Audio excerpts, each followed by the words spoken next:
shit. Oh, shit. The views and opinions of this stream are not necessarily those of Twitch, Pint and Click, or the members of the Drunk Therapy community.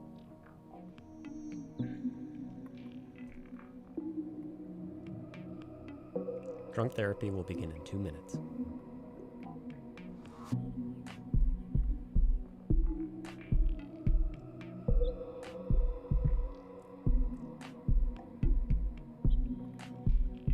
Talk about your mommy and or daddy issues in 1 minute 45 seconds.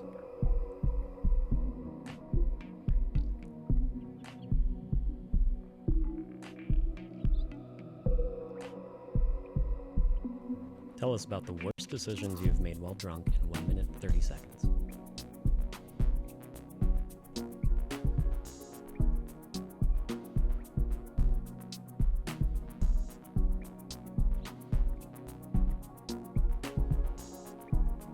In 1 minute and 15 seconds, we can gamble on whether or not you're getting back with your crappy ex.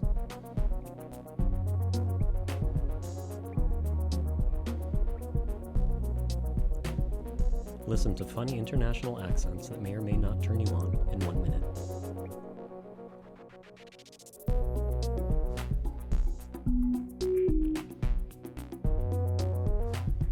In 50 seconds, you can describe the thing growing on the tip of your penis.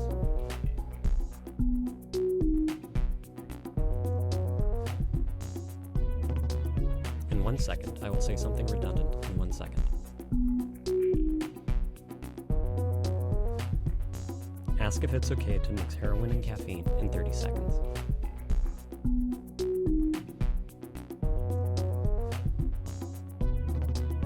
Disgust us with your deepest, darkest foot fantasy in 20 seconds.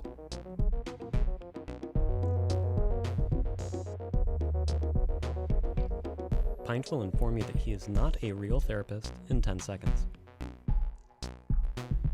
Drunk Therapy goes live in 5, 4, 3.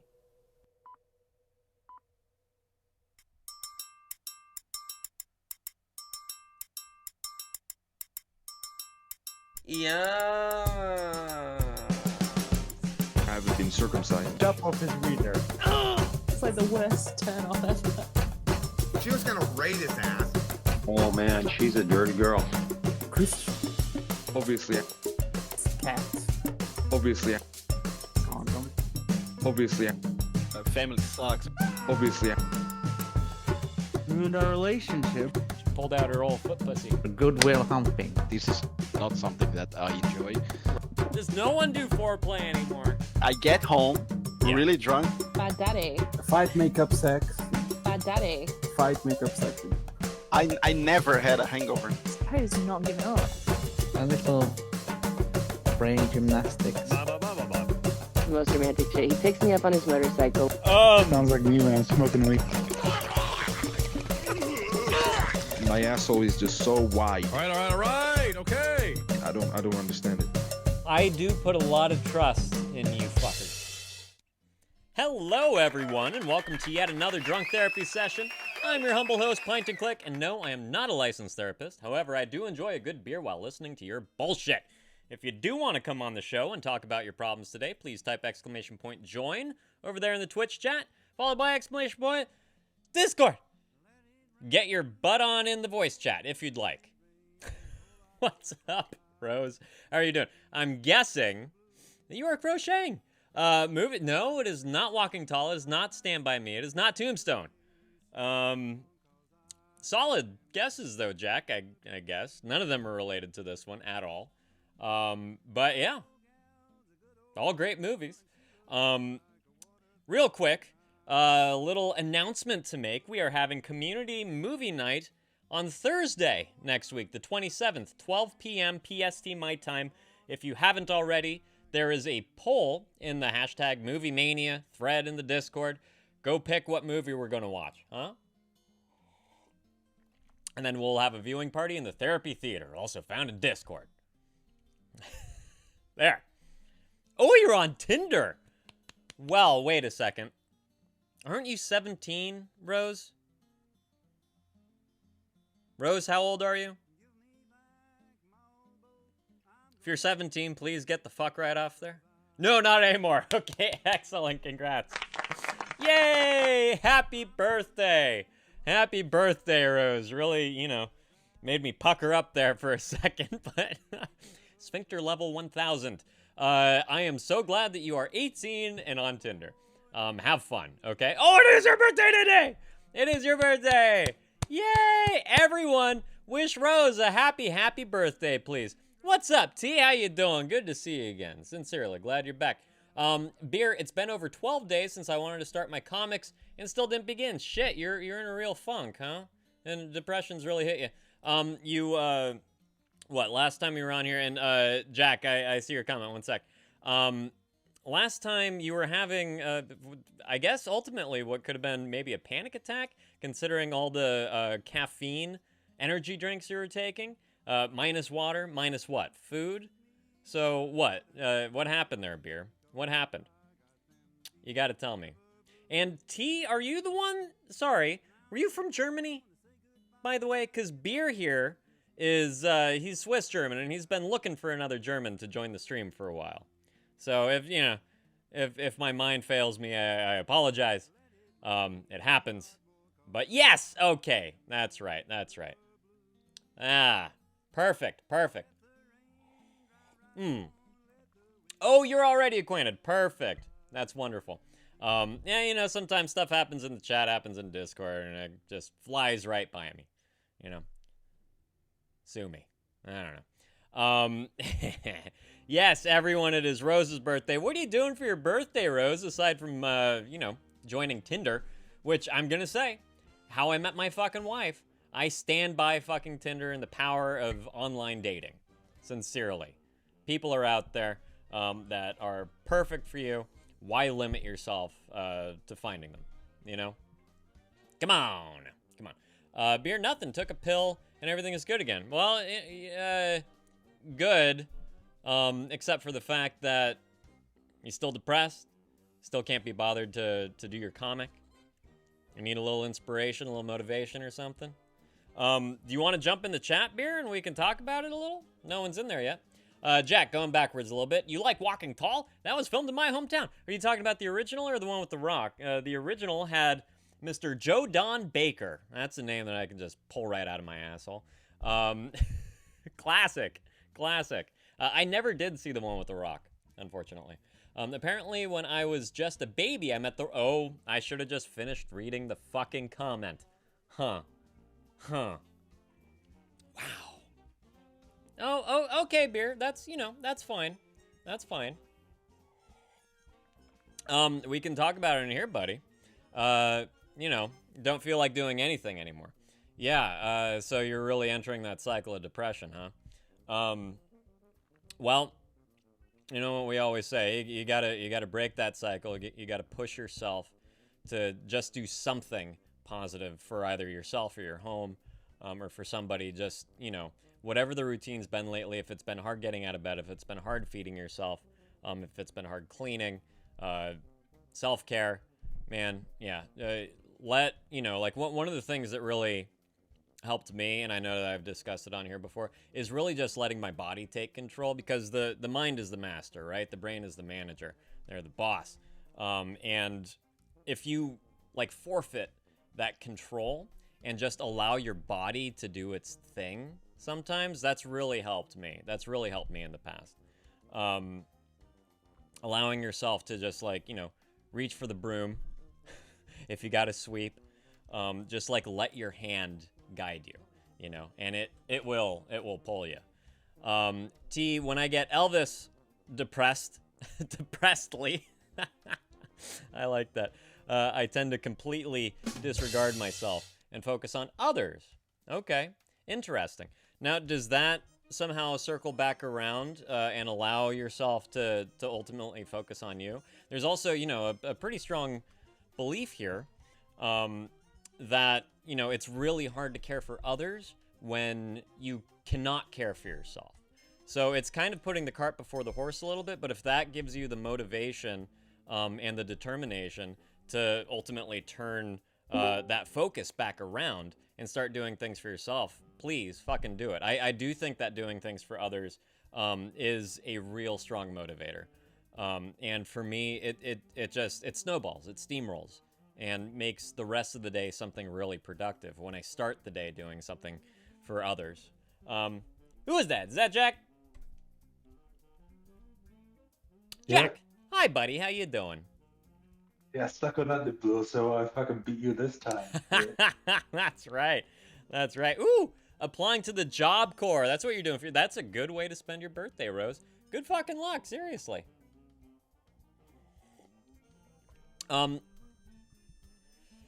Beer, where do you do your comics? Do you do that on your computer? T, yeah, it's the whole you can't fill a cup with an empty pitcher, but making others feel better shows me that I'm actually worth something. I firmly feel that as well. Right there with you, T. And make a difference by existing. That's kind of, like I'm on here attempting to help people. That's been kind of the way that I've led my life for just, and I'm not trying to brag here or anything. I really do think that it comes from kind of a difficult, dark place.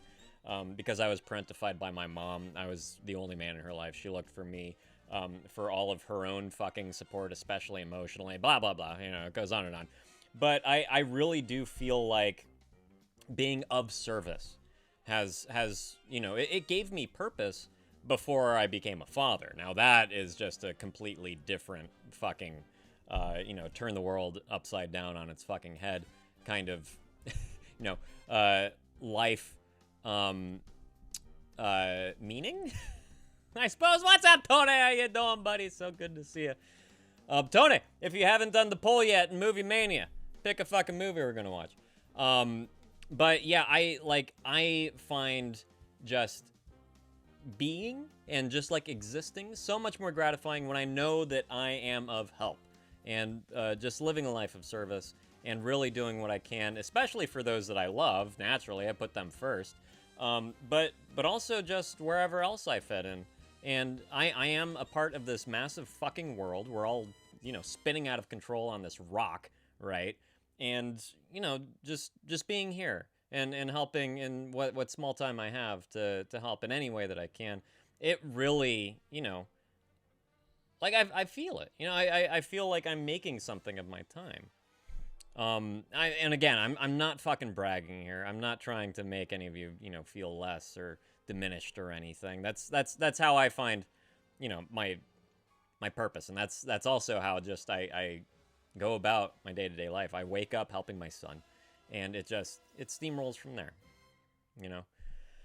What did I miss? Beer, you draw comics in Bavarian on paper first, and then redraw them in Paint or GIMP on your computer. Gotcha. The Paint version is in English. Oh, okay.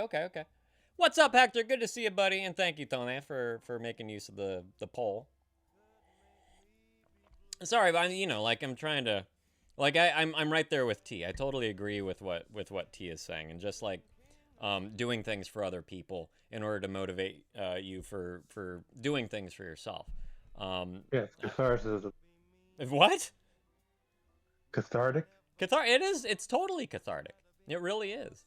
Especially, if you live at home, if you live with family, or parents or whatever, and they're taking care of you, do something for them. Just go out of your way to do something for them. If they usually wash the dishes, just approach the fucking sink and wash all the fucking dishes. Just do it. Just do it for them. But beer. Here, I love coming here and spend my time here. It's definitely a lot more productive than anything else. I'm glad to hear that, because I fucking see Twitch as just a total waste of time. But I'm always encouraging you guys to get the fuck off Twitch and go for a walk. go draw your comics, Beer. Seriously. No, but so Beer, if you start drawing them on paper, is that paper readily available? Is it out on the desk? Do you have your pens, your inks, your colored pencils, whatever you use to draw them? Are they visible to you, or are they tucked away in a fucking drawer so you can't look at them?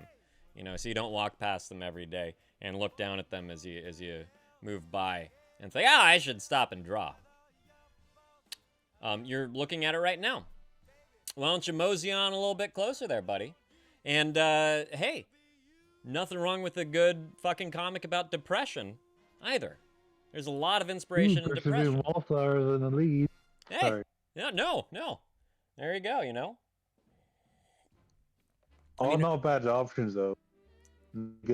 Dictator is funny as fuck. Oh, the movies. Yeah. So Nubloso picked The Dictator. I've never seen it, and he has never seen it either.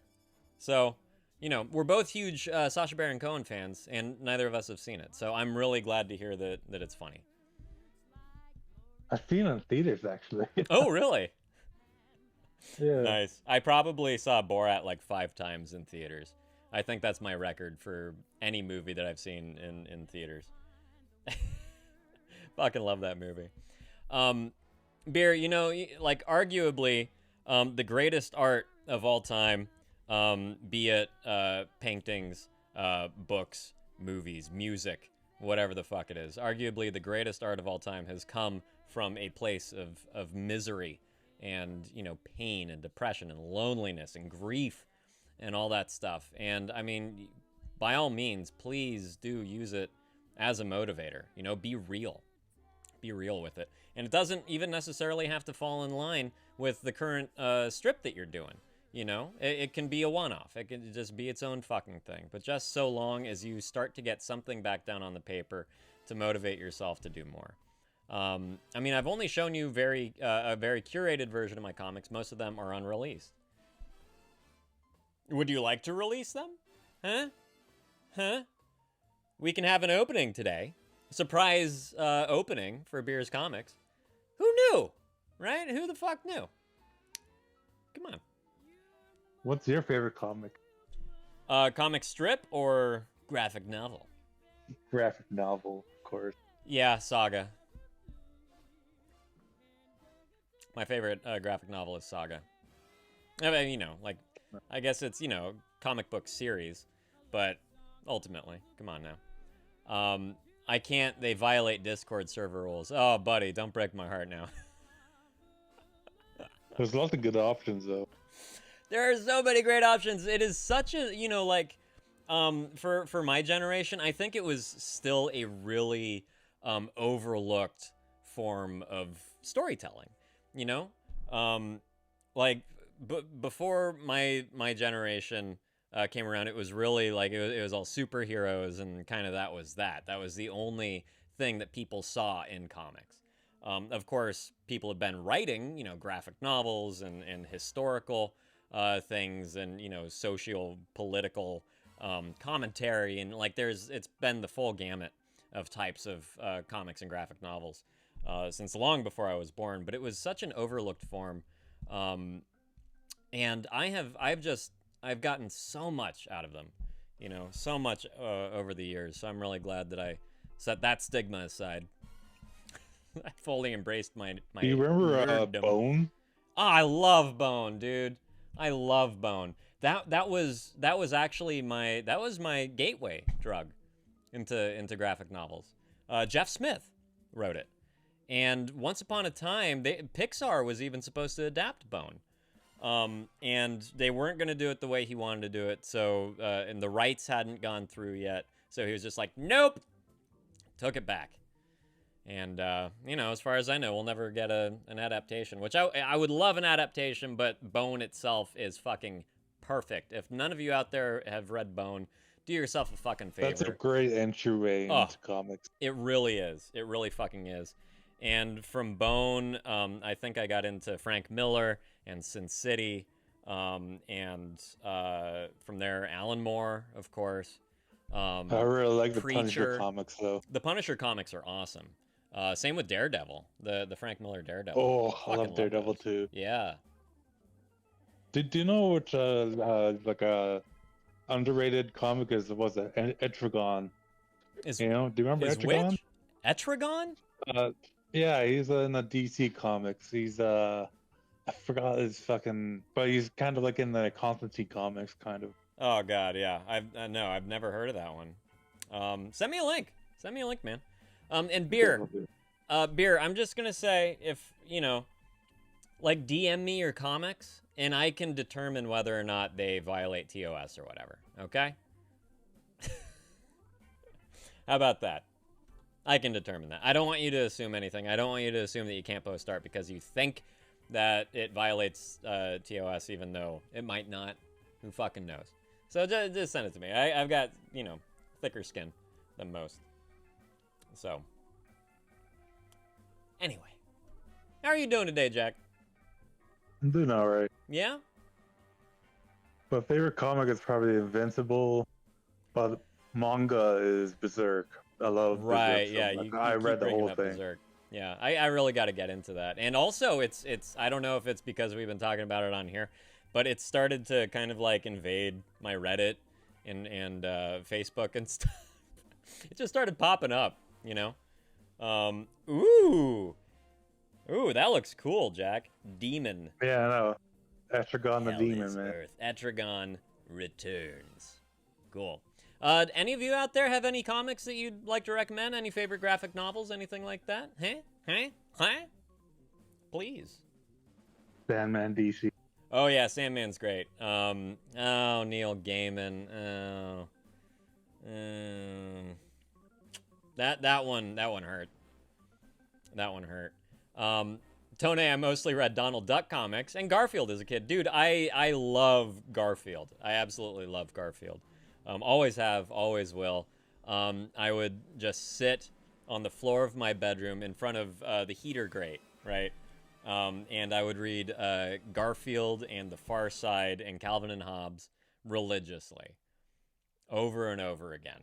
That's like the way I spent my Sunday mornings, you know, eating a bowl of oatmeal on the floor. Still like the only thing I can draw. Yeah, I did that a lot too. As a kid, I really wanted to recreate Garfield as best I could, and I would turn them into like work comics for my mom. So she had a bunch of my Garfield recreations in her office, which I was very proud of.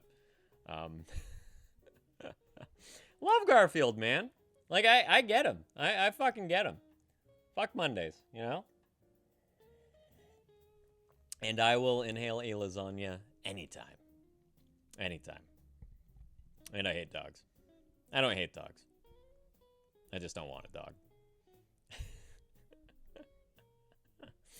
Get one of those like small dogs you punt. Right, exactly. Just drop kick. Oh boy.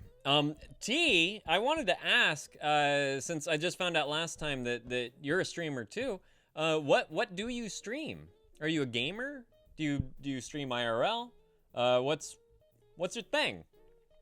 And for those of you that are, you know, just encountering T for the first time, please give her a follow. Or them. I still don't know.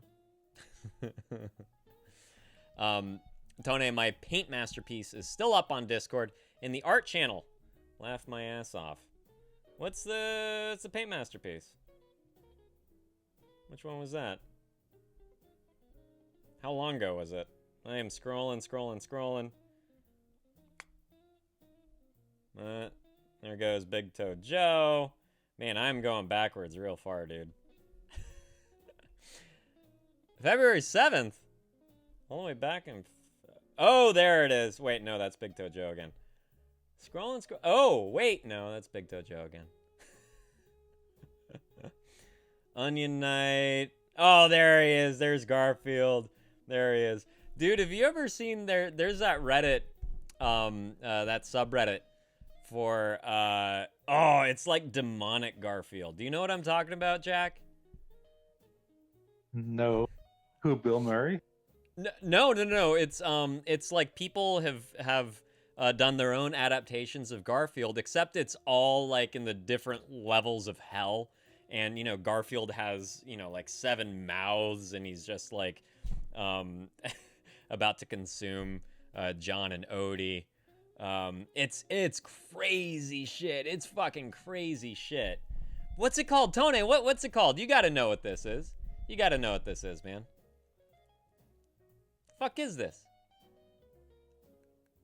The subreddit. Oh, it's not Garfield minus Garfield, which if you haven't seen is fucking hilarious. Garfield minus Garfield is one of the funniest things I've ever seen. I'm sorry, John. Thank you. It's the stuff of nightmares, and it's all based around Garfield. It's so great. Oh, man. Hector, I'm sorry. Finally done with my big assignment. Can now rest for once. Congrats, buddy. Congrats. What are you gonna do first up with your newfound free time, huh? Tell us. No, I recommend everybody look it up. Go see what they're missing out on. It is nightmarish. It really is. But it's really creative too. Like, it's so amazing what people can do, you know, and just the kinds of imaginations that are out there. Hector, probably go to the city in about 2 hours. Fuck yeah, man. Fuck yeah. You're gonna meet up with some friends, gonna get some drinks. What's up? Some long drink? What you gonna do? What you gonna do? Oh, I gotta find that new long drink flavor, by the way. Thank you for the reminder, even though that was not you. Excellent. Go have a blast, buddy. Yeah, there's that one too. I keep looking at my local international beer store. Like, I've heard of it too, you know? Like, I'm pretty sure that I had heard of it before you mentioned it, and I just can't find it. It's so frustrating. I love a good Pilsner, too. Good all-day drinking beer, you know? Tone, the new meds didn't work. Oh, shit. Such a disappointment. How long did you take them for? What kind of a trial period? And are you going to start something different? What's the outlook there? I'm sorry, buddy.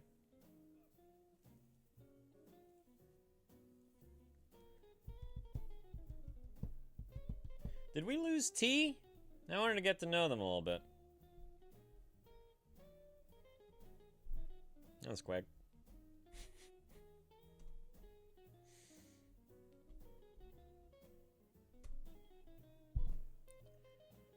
I mean, yesterday was the first... Oh, wait. Yesterday was the first day?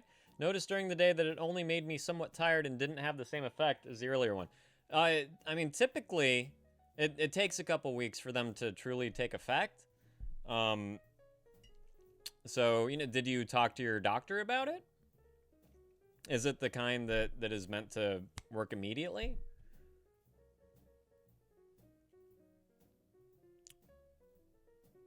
Three weeks until the doctor's appointment.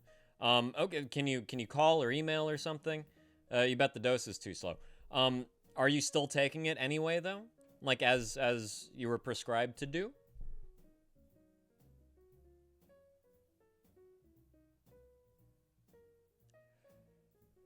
Finding the right meds is fucking hard as shit sometimes. Yeah. Yeah, it really is. I still have some of the old meds left for like 2 days. Well, I mean, you know, I wouldn't do anything that the doctors have not ordered you to do. If you're meant to take these new meds at a specific time every day, and then a checkup 3 weeks later, like I would say that is indicative that it's meant to kick in not immediately, and do as the doctor has prescribed, do what they've asked you to do, and take them on time every day, and, you know, in a week or two from now, maybe you will, in fact, see a difference. Don't, you know, like, don't go backwards and start mixing meds. It's not, you know, not the best thing to do. So please just do what the doctor has ordered, okay? And then, you know, come that appointment in 3 weeks' time, still nothing has happened, then you tell them, then they make the decision from there. They up the dose, as, you know, you're saying that perhaps it is too low.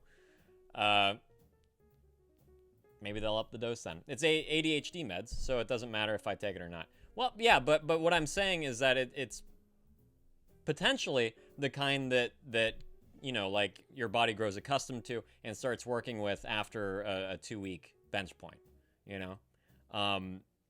Works immediately, and effect is 8 to 13 hours, depending on the med. Okay, well then never fucking mind.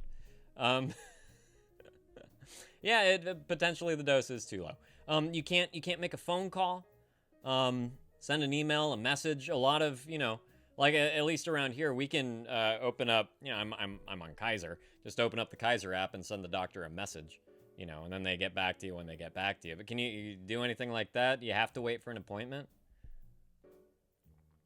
And just say, hey, this isn't doing shit. I'm on ADHD meds, and then And what, Jack? And I was trying on there. ADHD meds, I'm on some. Right. Which one? Maybe you guys are on the same. Concerta, it's called. Concerta. Yes, I've heard of that one. There's another one that I took when I first got diagnosed, and it made me feel like very numb. Oh, really? Yeah, a very numbing effect. Oh, that's intense. It shouldn't be happening. with It was an a very ADHD. dangerous place to be. You know. Sounds like it, man. Jesus. Tone, I'm gonna try to get a 5-minute phone appointment on Monday. Okay, perfect. Good. You do that. I had Medicanet earlier, which is basically the same as Concerta. Okay. The release effect is different though. Interesting. How were you not liking that one? Is that why you switched? I also got my cystoscopy in a few weeks. Oh, you got it? Yeah. How'd it go? April 8th. Oh, on April 8th. Sorry, coming up. Oh, it's in a few weeks. Yeah. I see. Wears off too quickly. Also, Gotcha. Yeah. I also see my psychiatrist on the 24th of April. Good. It seems, again, kind of a long ways off. A whole month. Yeah, she's probably one of the best in town. That's she's very high in demand. Yeah, sounds like it. I really like her though. She's fucking good. Awesome. That's important, dude. It's so fucking important, to like your psychiatrist first of all, but any medical advisor or caregiver, it's so fucking important to like them. Yeah, she was the one who did the DBT classes. Oh, okay, good. Yeah, and she helped me on my meds too when I needed it most. Excellent. That's good. Yeah, she sounds like she's in your corner. Hugely important. Tone, like 3 hours, and then I immediately need a new dose. Blech. Also have to eat when taking the next dose, and that's hard because I'm not hungry due to the medication. Wow, yeah. What a catch-22. Fucking A. Yeah, that doesn't sound like the best meds, for sure. Yeah, I hope that it works out with the new one and that you can, ultimately get a phone call on Monday, talk about the dosage. Potentially your doc will just be like, yep, no problem. Just up at the, how many milligrams you taking currently? What was the prescribed dosage? They usually, start you off small for good reason. So maybe she can just go ahead and double it. I don't know why I'm saying she, but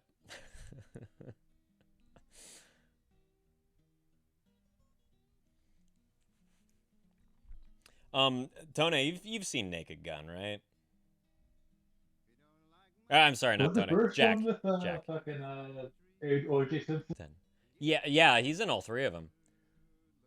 Oh, started at 10. Okay, now taking 60. Wow, yeah, 6 times. Yeah, that's 10 milligrams is pretty, that's room to grow, for sure. So, did you up it to 60 yourself? 20 milligrams 3 times. Okay, I got you. Yeah, I got you. Did you up it yourself, or were you, given the go ahead to up it? Yeah, OJ, man, it's so fucking funny. Just seeing him in that kind of role. And, the first one was before everything went down, but the third one, at least, was well after Nicole Brown Simpson was murdered by him. Like, let's not beat around the bush here. Got the green light. Okay, perfect, honey. Well, yeah, it's pretty funny seeing him in those roles. Pretty silly. But Leslie Nielsen, and I'm only talking about this because this is one of the selections you can make on the poll for the Community movie. Leslie Nielsen was he was a pure dramatic actor. What's up, Bobby? How you doing, buddy? Any update? Any update on the old lady? Huh? Yeah, he was a pure comedic actor until Airplane. what's their names? Abrams. Is it the Abrams brothers? I'm trying to remember. They thought that it would just be funny to have a really, like, you know, straight actor in there who had only been known in these dramatic or action sci-fi crime roles. And it's just like his career just fucking took off in comedy. It's insane. He's such like a titan of comedy to me. No updates. What was his last? His last movie? His last dramatic role. Oh, his last dramatic role. I know it's fucking a horror movie. I forgot what it's called. Well, he was in Creepshow 2, right? He was at let's see. He's in a couple episodes of Columbo, I think, in the early 70s. I think, you know, Creepshow is after that. I don't know if he did many dramatic roles after that. Tony, but glad I discovered the coffee thing. I haven't had coffee after 5 p.m. in like 10 years. Excellent. Excellent, buddy. Yeah, you just run around the fucking house. Coffee after 5 p.m., man. Come on now. Like now when I was crashing, I was super sad and depressed. No motivation for anything. After a cup of coffee, felt like a new man. Excellent. Dopamine levels jumping, I guess. I suppose so. Yeah, really rewarding your brain, triggering those reward mechanisms up there, huh? Prom night. Prom night? Oh, prom night was his last dramatic role? Or horror role? Yeah. Oh, interesting. Thank you for looking that up. Opinions on Sacha Baron Cohen and his movies. I mean, yeah, I fucking love Sacha Baron Cohen. I think he is way more, like, fuck, what's the fucking word I'm looking for? He has a range. It's not the word I'm looking for, but he has a range that he doesn't get credit for. You know, if you've seen him in any dramatic roles too, he's an excellent fucking actor. And like, of course he is. He can pull off these fucking wild, clownish characters for so long, just totally fucking straight in the face of, you know, unsuspecting people. He's a phenomenal actor. Have not seen The Dictator. That's one of the movies that's up for grabs. And Bobby, you gonna join us for the community movie night? Go check out the Movie Mania over in Discord. But myself and Nubloso, we have not seen The Dictator. So that's what's coming up. Next Thursday the 27th, 12 p.m. my fucking time, PST, Dictator is class. Excellent. So funny. I'm so glad to be hearing this, you guys. Because it kind of, you know, like around here, it kind of came and went. It didn't get a lot of press. People weren't talking about it, and that's usually not a good sign. Especially riding on the coattails of Borat and then Bruno, which I prefer Borat. I thought Bruno was hilarious in the Ali G show, but the movie didn't translate so well for me. I felt like he had to push a lot harder in Bruno. Like these guys were actually trying to be more, you know, like accepting, and he really had to push the boundaries to get reactions out of these guys. Maybe there. Perfect. I hope that you are, buddy. I hope that you are. Yeah. King of the castle. King of the castle. Do this. Do that. King of the castle. Fucking love that movie. I have the special edition Borat DVD that came with a fucking t-shirt that's like an XXL, so I was never able to wear it. It's still in the shrink. Bobby, The Naked Gun is also very funny and personal fave, but I think you have to watch all 3 in a row. Well, you know, you like you do and you don't. I of course, and don't forget fucking Police Squad, you know, the TV show that predates The Naked Gun. They're just perfect, man. Perfect. Pinnacles of fucking slapstick comedy. So fucking funny. So, like, inventive, you know? And I love Airplane. I prefer The Naked Gun to Airplane any fucking day. I really do. Especially Airplane 2, the sequel, which is just like rehashings of Airplane 1. It's my least favorite sequel of all time, in all honesty. Just because it was such wasted fucking potential, you know? Yeah, they really honed everything for the Naked Gun series.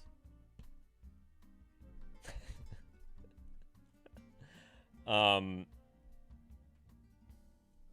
to think of what else I've seen Did you guys see Borat 2, by the way?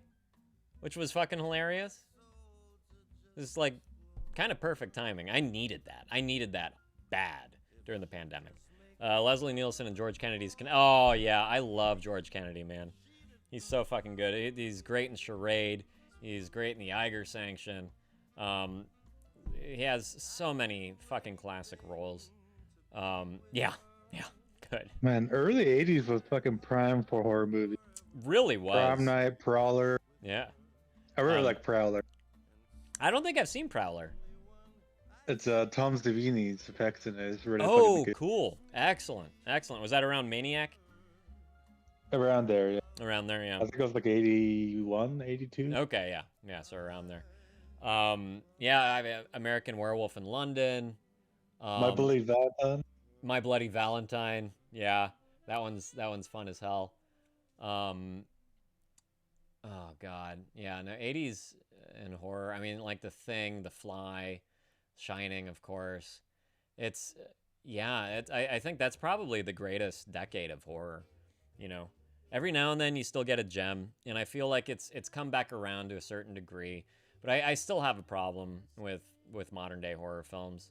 Just like showing too much, revealing too much. The Witch is one of my recent favorites. Get Out, Hereditary, or not Hereditary, sorry, Midsommar. I had problems with Hereditary. I enjoyed parts of it. I really loved where it was going. I really loved the theme, but it just, it just, I don't know, gave me too much, I think. Midsummer's fucking awesome. Midsummer is excellent. Yeah. Also, Florence Pugh is fucking, she's foxy. Yeah. You see Oppenheimer, buddy? Oh yeah, baby. Hell yeah. Okay, good. Just making sure.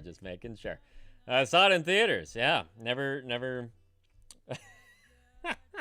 I'm glad I saw it in theaters. You know, I should have seen it in IMAX. That's for sure. Bobby, damn, who knew a movie with O.J. Simpson and Weird Al Yankovic could be so good? Yep. Oh, what's up, Bion? So good to see you, buddy. Frank. You're here for Weird Al. He was on the plane. That movie is so utterly fucking quotable. No, I've seen Blair Witch. Of course I've seen Blair Witch. Yeah. You're thinking of someone else. I've even seen the sequel, unfortunately. Man, that movie sucks. Book of Shadows or whatever. Wow. Really fucked that one up. No, I mean, Blair Witch is, like, for me, it's so indicative of, like, high school for me. It was freaky, you know? Right, you sent me the theory video about it, which I don't think I watched. I gotta get on that, sorry. I enjoyed Oppenheimer. I thought it was a really well done movie. I thought that, you know, Killian he fucking Killian'd it. That's right. I enjoyed the supporting cast. Although I don't think the supporting cast was perfectly cast. I wanted it to actually slow down a little bit, if that makes sense. I felt like there was just like so much dialogue and stuff. I was just like being fucking berated by dialogue, and I just like I wanted a pause. You know, I wanted to be able to collect myself and breathe a little bit, just because there's so fucking much. That's the only negative thing that I have to say about it. That's it, you know. Oh, you were bored, Ion. That's interesting. I was, yeah, like my heart was pounding. I was not bored during the movie, but again, like I was a little overwhelmed by it, you know. So it's kind of the opposite, which is interesting. I have not watched Barbie since, you know, the whole Barbenheimer thing. Jack, did you see Barbie? Nope. Nope, me neither. We've rented it from the library twice, and it's just like sat there, and we're like, oh, are we gonna? It's just like, nah. I am not curious. Bobby, I'm weird with horror. I love it, but I think there's a big difference between good horror and just gore, just to be gross. No, absolutely. And, you know, like, I think that horror, I've said this many times on here, horror to me, is the most difficult genre to pull off effectively. I think that the movie has to be totally fucking self-aware. If, you know, like if it's a gore movie, you know, like you gotta go with it. You know, like a gore movie that's trying to be too fucking serious, it's not worth my time, frankly. Evil Dead is seriously, yeah, one of the fucking best. And the 2 sequels, I mean, you know, like they did it right. They, you know, like they knew what they had was pretty ridiculous, so they just leaned into it, and it became, you know, like Ash versus the Three Stooges in a lot of ways. You know, I fucking love those movies. Army of Darkness, man, way the fuck up there. Tone gives you the optional perspective to the movie, which I think is more freaky. You're back to Blair Witch, right? Yeah, no, I really want to look into that, and I love film theory, of course. You know, I studied it in college, so I appreciate it, and I gotta watch it. I've been fucking busy, man. Leon, it's brilliantly done for sure, but at least for me, I felt it was a little dry. The scene I actually enjoyed the most was when he was tripping out during his speech at the end of the movie. Yeah. That was stressful. That was good. That was really good. To me, there were a lot of those moments. I felt maybe more so subtly than that particular scene, but yeah, like I thought it was really well done. That's a pretty common critique though, Ion, is that people were just bored during it. I get it. I personally wanted to be a little more bored. Bob, early Saw was good and something new, and then it became some twisted torture porn stuff, right? And it was like, it's not self-aware enough. It like, it's just as fucking serious, but it's not like, yeah, those movies became unfun pretty quick. I loved the first one, you know, super minimal budget. They got some, you know, legendary actors in Cary Elwes and Danny Glover. You know, it's just like, I don't know how they did it. Maybe they were just that out of work, but they were both excellent in it. Well, Danny Glover had some moments that were laughable to me, but the first Saw is great. You know, it's fucking great. Cabin in the Woods, another fun one. Eli Roth, right? Probably his best movie. Tucker and Dale versus Evil. Tucker and Dale versus Evil. That's another fantastic one. Really, really fun and self-aware. You know, comedy horror. Yeah, and like well, not all, but most of my favorite horror movies are comedy horror. You have Evil Dead and Bad Taste. Fucking love those movies. Dead Alive. Yeah, the whole Evil Dead series. Tucker and Dale versus Evil was a fantastic one. God, I'm trying to remember some of my other faves here. Fuck, the first Leprechaun. That movie's a blast. It's so fucking funny. You know? Scenes with him and Einstein you enjoyed, Bobby? Yeah. Like the twist when he was the... Yeah. Yeah, that really fucking shocked me. Yeah, I was not expecting that at all in Saw. Spoiler alert, if none of you have seen Saw and plan on watching it, disregard those last comments. Yeah, like super well done for such a small budget. As far as, like recent serious horror movies go, The Descent is probably my favorite horror movie from the early thousands. And then most recently, as I was saying, Get Out and Midsommar. Awesome stuff. Yeah, there's just that prime area in the 80s. And then going back, you know, like probably in my mind, one of the earliest, most effective horror movies is the original Night of the Living Dead. You know, like that movie fucking scarred me. I probably saw it way too young. That scene in the basement when the little zombie girl is killing her own mom with the gardening spade. I just, like, I lost my shit. And I you know, had several sleepless nights after that. That was, like, the most intense thing I had ever fucking seen. It's done really, really well. It's super tasteful. And, you know, also the whole movie, subconsciously, it's all a big allegory about civil rights and segregation. You know, like, it has its fucking merit.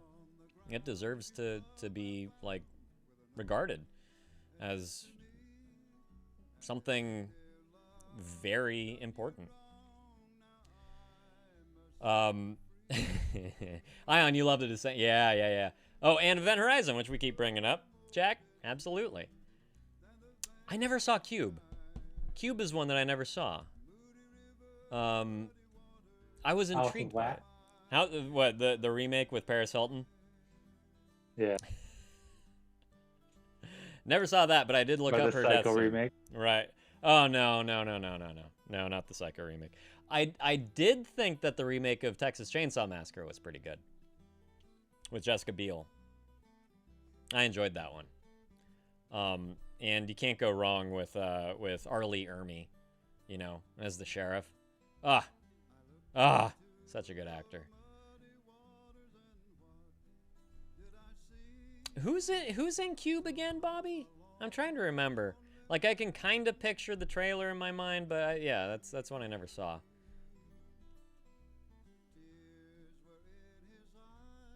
Ooh, it's almost time for me to get my fucking bear. Looking forward to that. Oh, Ion, what? You gonna run? You gonna run away? You got some weekend plans there, buddy? Hanging out with the lady? What's up? Oh, about to head to therapy. Even better. Yes. Oh, what's up, Toe Tucker? Good to see you again, pal. Hope things are well. Enjoy yourself, Ion. I'm so proud of you that you're maintaining your therapy schedule. And, you know, I hope that you're just still getting settled into your new fucking place, you know? Plans will be for tomorrow. What plans? Huh? I know that you gotta run. Okay, fine. Trying to just hold you. I want you to go. I don't want you to go. No one crazy. Yeah, I hear you, Bobby. Yeah. One that I finally saw recently that I've been intrigued by for a long time is The Cell. Speaking of Mr. Psycho, what the fuck's his name? Oh my god. Fucking shit actor. What's up, Toe Tucker? Didn't you hear me? I said hello, Toe Tucker. Jesus Christ. Jack, what's his fuck? What's his fuck? Who? The guy in Psycho. What the fuck's his name? The comedian that Vince tried to... Vaughn? Vince Vaughn. He has no business in show business, in my own little He's better now. opinion. What have you seen recently that he's better in? He wasn't good at Hacksaw Ridge. Oh, I didn't see Hacksaw Ridge. Pose. That sounds like a blast, Ion. Post which? Oh, Tony. Fine, buddy. You take care. Good luck with the meds. Let us know how it goes. You know, how the new dosage is.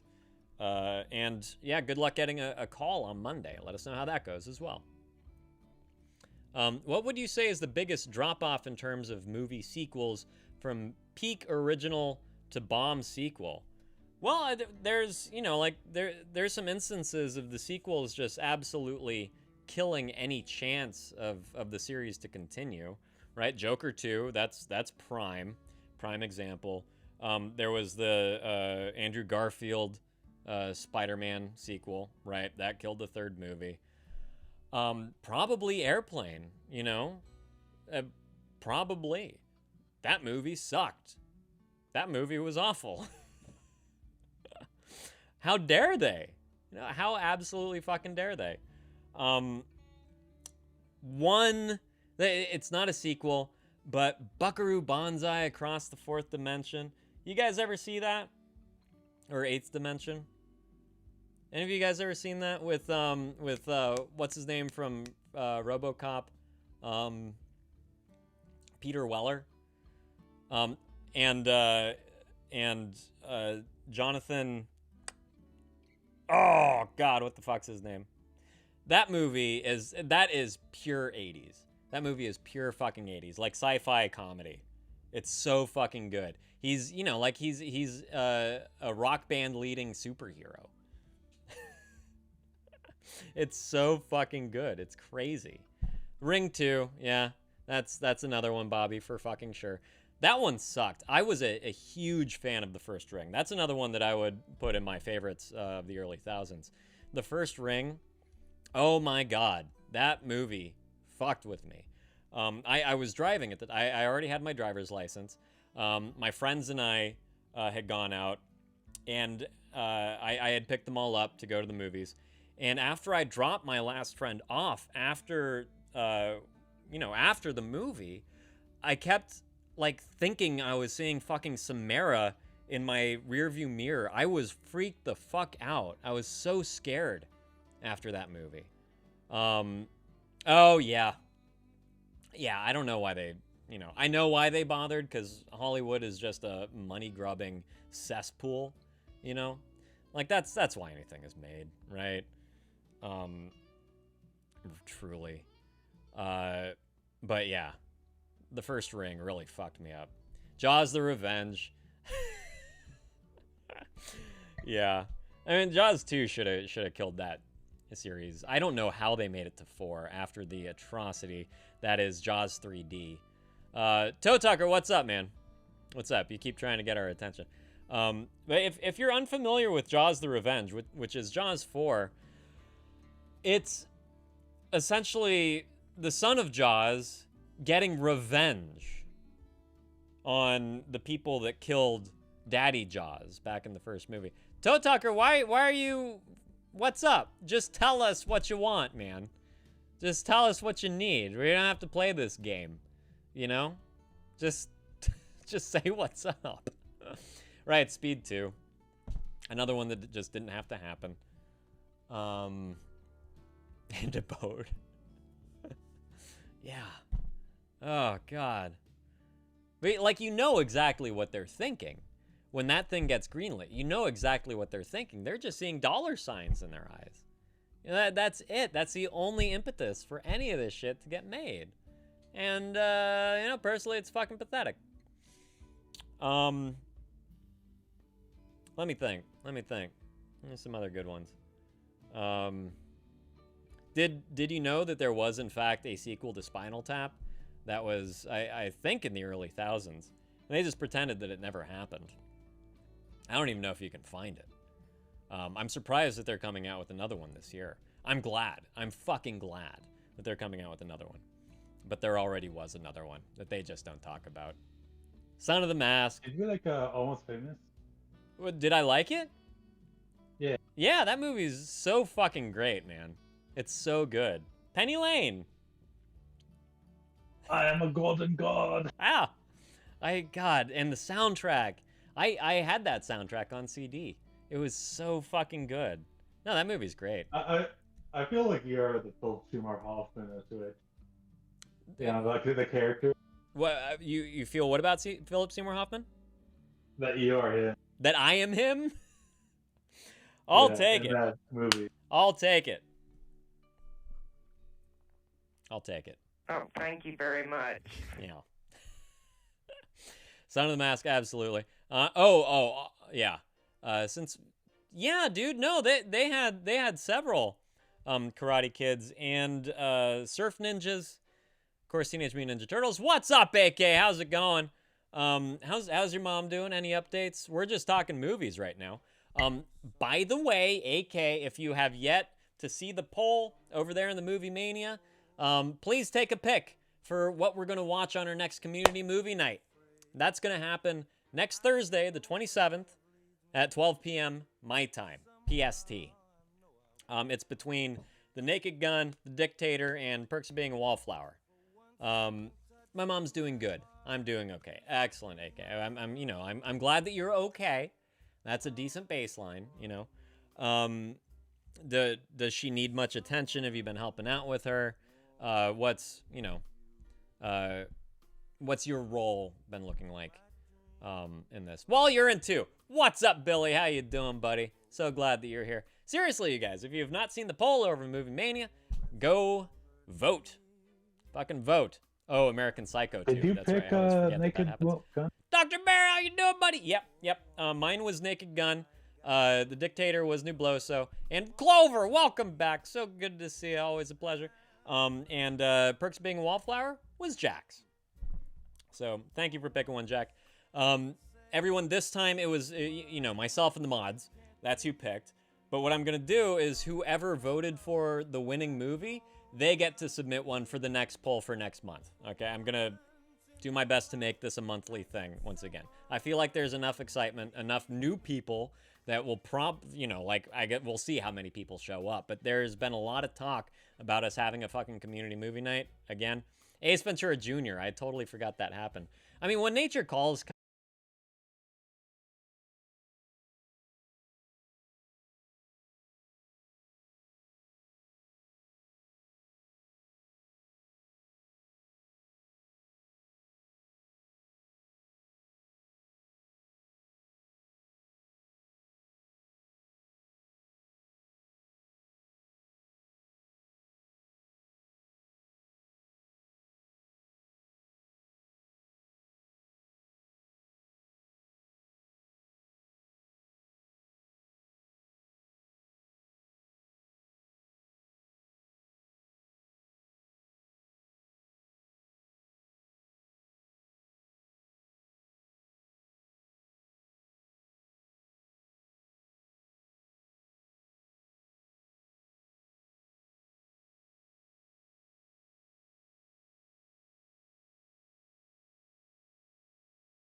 Why, hello there.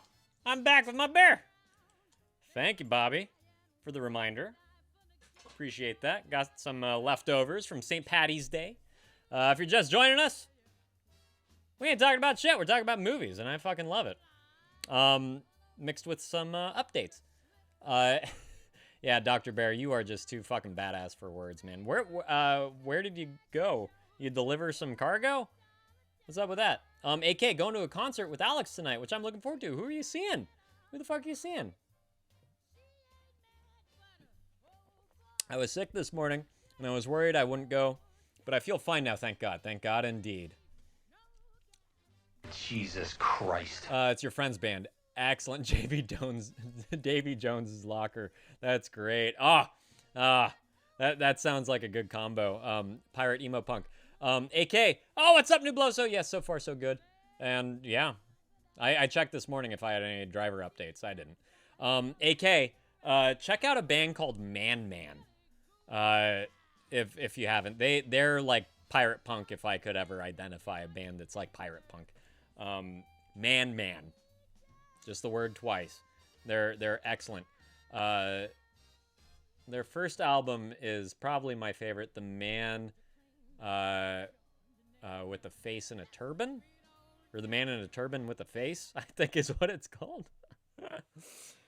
Okay, yeah. I know, right, Bobby? Thank you, Toe Tucker. Thank you. Yes, do rejoin the server, buddy. So, Toe Tucker, I gotta ask, what's the deal with you, like coming and going? Do you just like not feel like it anymore? Do you take a break from all social media? What's the deal with the, revolving door, as it is? Dr. Barry, I flew with the 174th on an S&R mission. Save and rescue? Fuck. Dude. No, Clover, I think an animated movie maybe. But no, Davy Jones' locker is where you would end up as a pirate if you double-crossed anyone. If you're a bad pirate, the pirates would kill you and send you to Davy Jones' locker down at the bottom of the ocean. Yeah, search and rescue. So what was the... Didn't I say search and rescue? I could swear that I said search and rescue, Jack, didn't I? I think so. Yeah, me too. Yeah. I'm sorry, I wasn't listening. Yeah, so where did you end up going, and did you actually perform this search and rescue mission? Can you share? Can you share what you had to do? Toe Tucker, okay. I just get really sad and mad and I don't want to say anything, so I leave. Why don't you want to say anything? I mean, that's, like the server is for you, buddy. If you're feeling sad for any reason, if you're feeling mad for any reason, it's a place for you to vent. It's a place for you to get all this shit off your chest. You don't have to go around carrying it all day. Like you're worth it to have some respite. You're worth it to have some people to talk to. You're worth it to release, Something, say something I regret. I have that tattoo right over my butt. No regrets. You said save and... Oh, no, I said search and rescue. Come on, I did not say save and rescue. That's not a thing, save and rescue. I said search and rescue. That's a damn lie, and you know. Come on. Come on. No, I did not. That's bullshit. Yeah, there you go, Clover. You can have that one. You can have that one.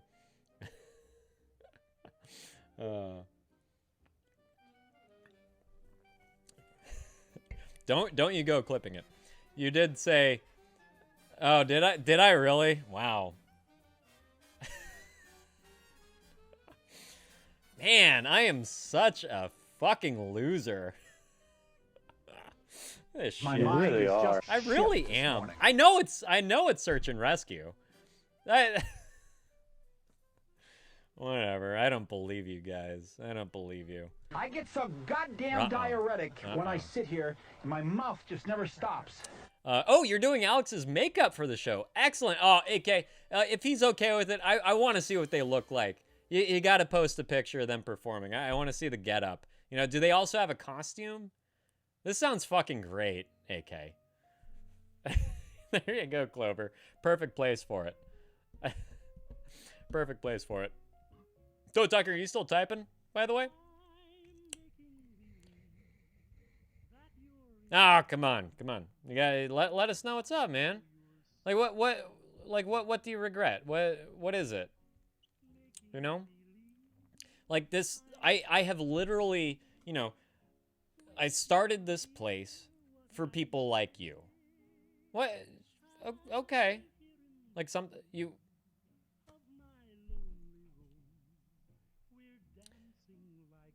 What? just here saying anything like something I can't. Is it something you can't talk about? Like something you don't want to acknowledge? Something you don't want to face? Like what? You're safe here, man. You're safe here. We just want to help, you know? We're not going to judge you. Sometimes out of anger, I say bad stuff. Oh. Don't we all? To a point.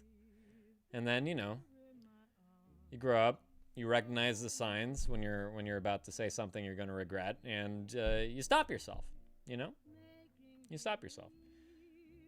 If it's over text, you put down your phone, walk away. If it's in person, you step out, you know? Like, as long as you have enough self-awareness, you know you say things that you're going to regret, then you can offer yourself the tools to stop yourself from doing it. Is it at, you know, are you going to say mean things to the other people in the Discord? What are you going to say that's mean? AK, Alex and I are trying to look coordinated with each other. I gotcha. We're going to both try some makeup and leather jackets. Excellent. I think the band is going to be dressed similarly, but we're not sure. I'd love to see it all. Not just about, okay, Toe Tucker, I mean, you know, like, you're going to say bad things about yourself? Yeah, come join the club there, buddy. Come on in. Door's wide open. Like, why do you think so little of yourself? Why do you think you deserve to talk to yourself like that? Bobby, yo, Pete, can we get you to get a new trim? Or you talking? Yeah, I know. My hair looks like shit right now. Thank you, Toe Tucker. Look at this shit. I've got a fucking duck ass over here. It's awful. and these guys too. I can't grow sideburns, so I just have these wispy little shitty fuckers. Oh, it's so great. Oh, look at that last little bit that was lingering. Oh, it's so disgusting. Fucking nasty. Jesus Christ. Yeah, I gotta take some extra testosterone or something just to grow my facial hair all the way up the sides. Nasty. Clover, I never really understood how people could hate themselves. It comes from something. It's not a natural thing. This is the nature versus nurture conversation. And if you're just treated like a speck of fucking dust your entire childhood, especially by your parents, especially by people that are supposed to be there to nurture you, to raise you, to help you grow, you're going to have that model of yourself throughout your fucking life until you get some help, until you get into therapy. You're never going to have enough confidence. You're always going to look down on yourself, where we should be offering ourselves as much care to not only just see us through the day to day, but to just live a kind of life that is fulfilling and gratifying for ourselves. And that also sets us up for any opportunities that come along, be it romantic or career-wise or interest-wise or hobby-wise or whatever the fuck it might be. The fuck is that, Bobby? Jesus Christ. That's Ronaldo? No. No.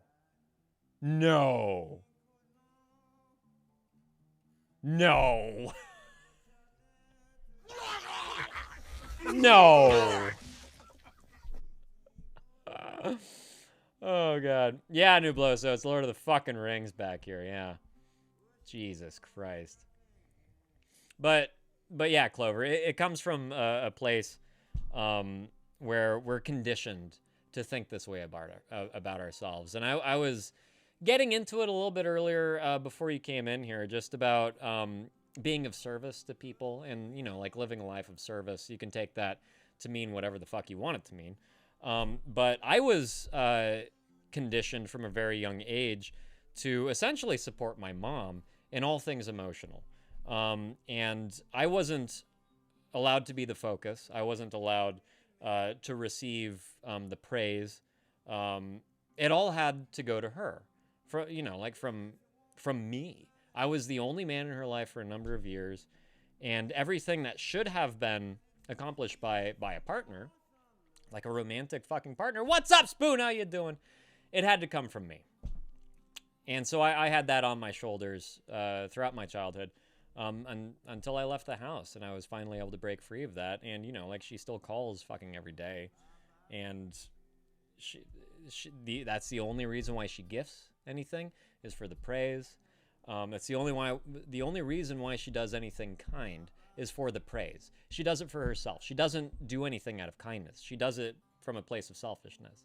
And, you know, like, that's, I think, part of why I dedicate so much time to just trying to help others. I think it's, you know, all for a decent reason, but that's where it stems from. And that's, so Spoon, as far as, like, emotional support and things, as far as gift, like, there was a time, for my mom's birthday, right? My parents had already divorced. My dad didn't bother to buy her anything, naturally. Things were ugly between them. I was 6 years old, and which is crazy because that's how old my son is right now. I was 6 years old. My mom didn't have a boyfriend at the time. She didn't give me money to go buy her a gift. I didn't have an allowance. So I made her a card. I made her a card for her birthday. And she flipped out and locked herself in the bathroom and screamed and cried, saying that I didn't love her, I didn't appreciate her, because all I did was make her a card for her birthday. Things like that should be accomplished by a partner, you know? Oh, Bobby, I'm so sorry. I got in my into my fucking story. Oh, and a posture check at the same time, too. You guys like my new shirt, by the way? My wife just surprised me with a nice little Reading Rainbow shirt. Fucking love it. So things like that. Things like that, Spoon. Yeah, Dr. Bear. I'm an only child. She is pure narcissist, right? All of my successes through life, they've all been hers. She has taken credit for all my personal fucking successes. As I was saying, just about the things that she offers, she only does it to receive praise and attention. And she becomes the topic of any fucking conversation, right? Everything is related back to her. Every time, without fail. All right? I have my problems with her. And I have to say, like, aside from that, it's been a tumultuous, rocky relationship from childhood to now. And, you know, like, I can't turn my back on her. You know, I can't do that. She's also in a marriage now, where she's alone 75% of the time. And it's, again, you know, like one of those things where she calls me multiple times every fucking day when her husband is away. You know, it's just like all this fucking attention that I need to give her. I have a fucking 6-year-old. You know what I mean? I have a life of my own. I have a wife. You know, and it just like saps me out of whatever mode I'm in. And I have to pause, and I have to give her what she wants to hear. It's right. Like it was emotional abuse. It was emotional abuse. And like aside from that, Dr. Bear, she's never physically hurt me. She never, you know, like held back meals from me.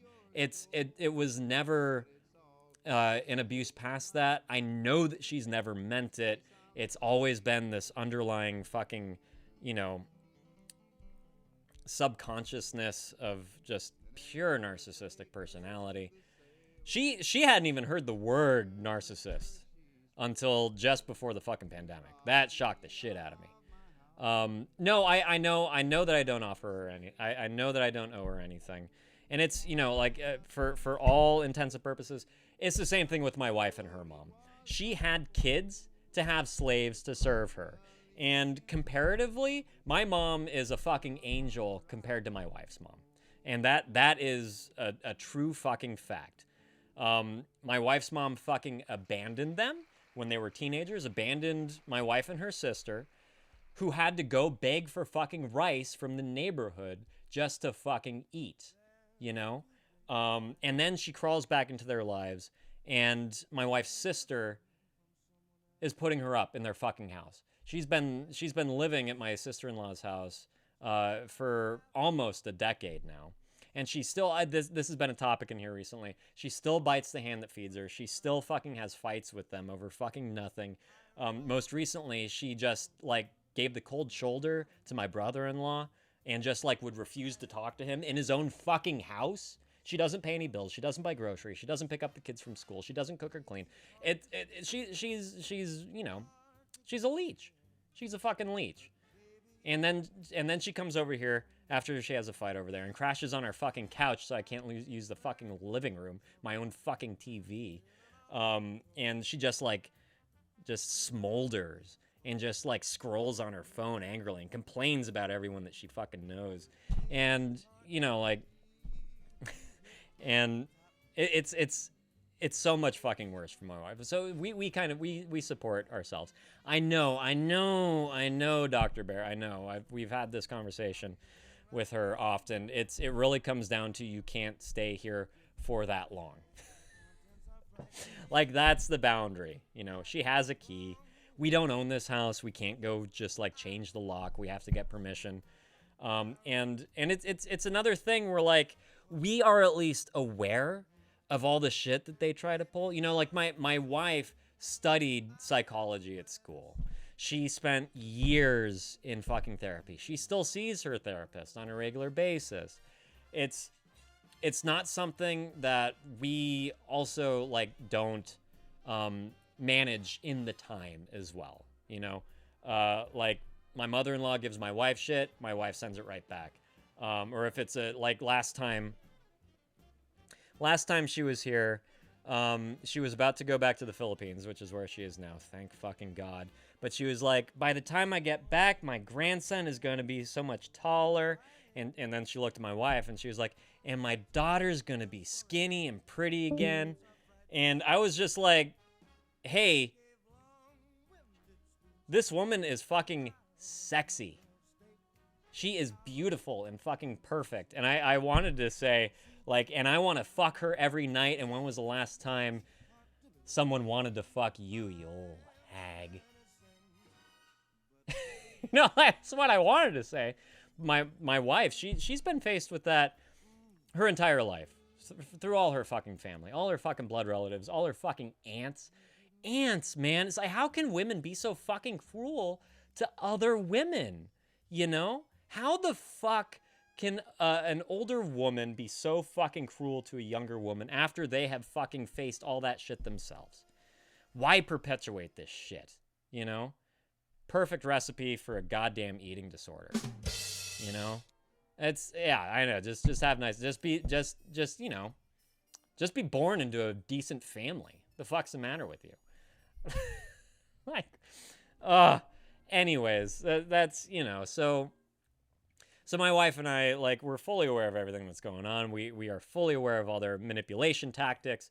We're not affected by it anymore, you know. Cruz, what's up? How's it going, man? Nope, not a Jump Street. But I like you guessing. Anyways, I know Dr. Bear. I think a big part of it, why we let her in, why my wife bothers to have her in her life anymore, period, is that's her last parent. That's her last parent. And that's not to say that her dad has died. He also abandoned the fucking family, flew off to the Philippines to sue his own mother over inheritance after his dad died, and started a whole new fucking family while he was over there. And that's when my mother-in-law picked up her 2 daughters from LA and chased them down in the Philippines to no fucking avail, and just like went off on her own to fucking hunt this man down.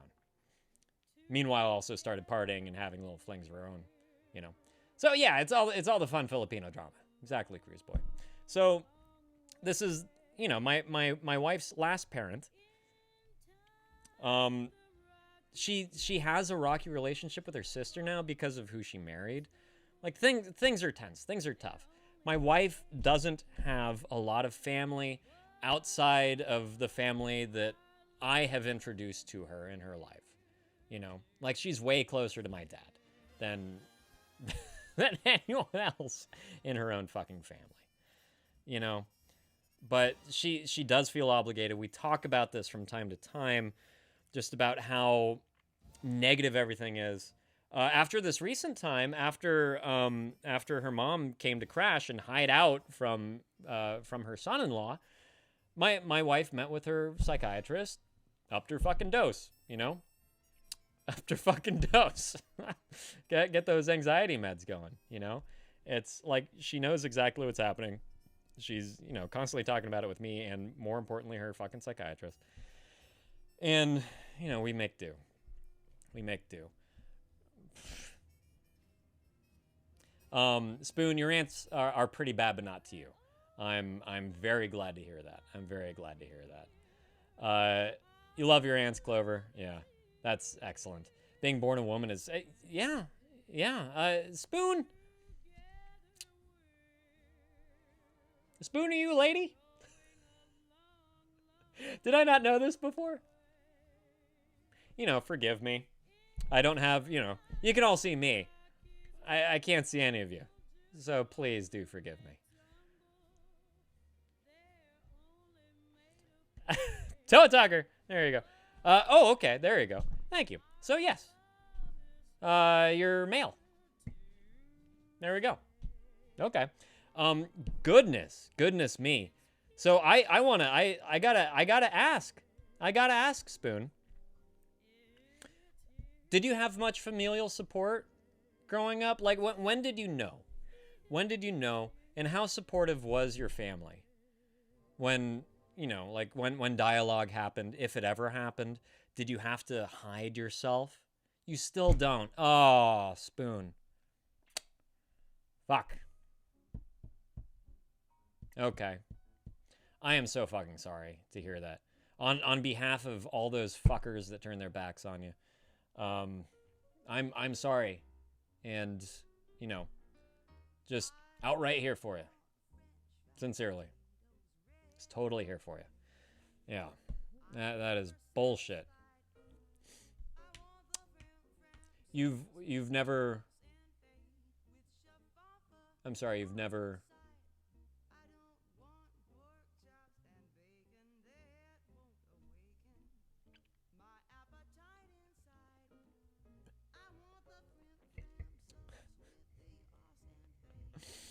Oh, God. Well, yeah. Yeah, Clover, we're now we've kind of shifted to Spoon. As far as you're okay with that, Spoon. Just as, you know, like we're on this topic right here. Family sucks.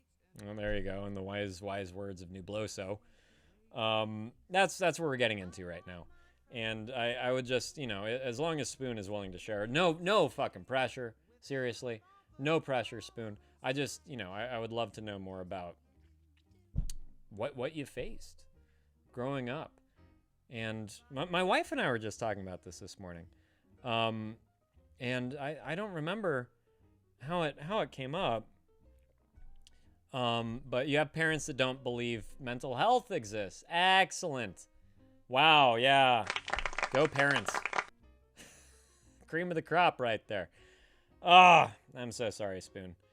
What bullshit, huh? I hope that, you know, you have at least managed to find a network of support, that you've built your own support system, that you have friends that are there for you, that, you know, like you have a place to be within either your community or a place where you can find yourself, where you can just be yourself and be accepted and, you know, like enjoy your time with other people, maybe, you know, similar people with similar backgrounds, group therapy, you know, things of that sort. What's up, Nubloso? What's up? What's up? How you doing? I'm good. How are you? Get home. Yeah. Really drunk. I'm doing all right, man. Cruz, I'm not trans, and I'm telling my parents anything is hard. So I get that. Hopefully, you'll find that group that you'd fit in, and if not, yeah, you certainly do have us to, you know, whatever meager degree we can provide friendship, acceptance, validation, support. I know it's not the same as having people in person that you can rely on, but it's something. It's something. And if you haven't already, do look for groups in your area. Oh, no, narcissistic parents. Yeah. Family sucks. Once again. Yeah, he does. Jesus Christ. Okay. I do see Big Toe Joe sitting here in the reception, but without joining the queue. What's up with that, buddy? Huh, Toe Tucker? You gotta type !join if you want to fucking talk to yours truly over here. Huh? There you go. That's what I like to see. Yeah. Those fucking narcissistic parents can get fucking bent. Seriously. What's up? Oh. Hello. How you doing? Hi. Good. Clover, kind of hate how families function. You're supposed to like these people just because you're related. And this whole like blood is thicker than water thing, like fuck blood. It means jack shit. If they're treating you like the neighbor's fucking dog that keeps digging under the fence and laying bombs in your fucking grass, Laying bombs in the grass? Yeah. Shitting. Pooping. Does it... Oh. Some people call them mines. The family you choose is better. Absolutely, Dr. Barrett. Like that is it.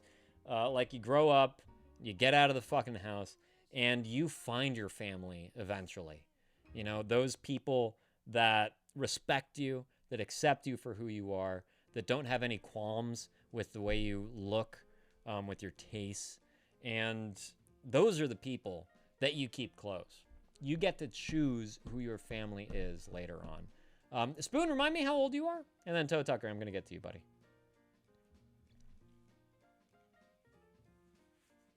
And yeah, like pretty much 100% of the time, Dr. Bear, that is a true statement. I will say I am blessed to have my dad and my dad's side of the family.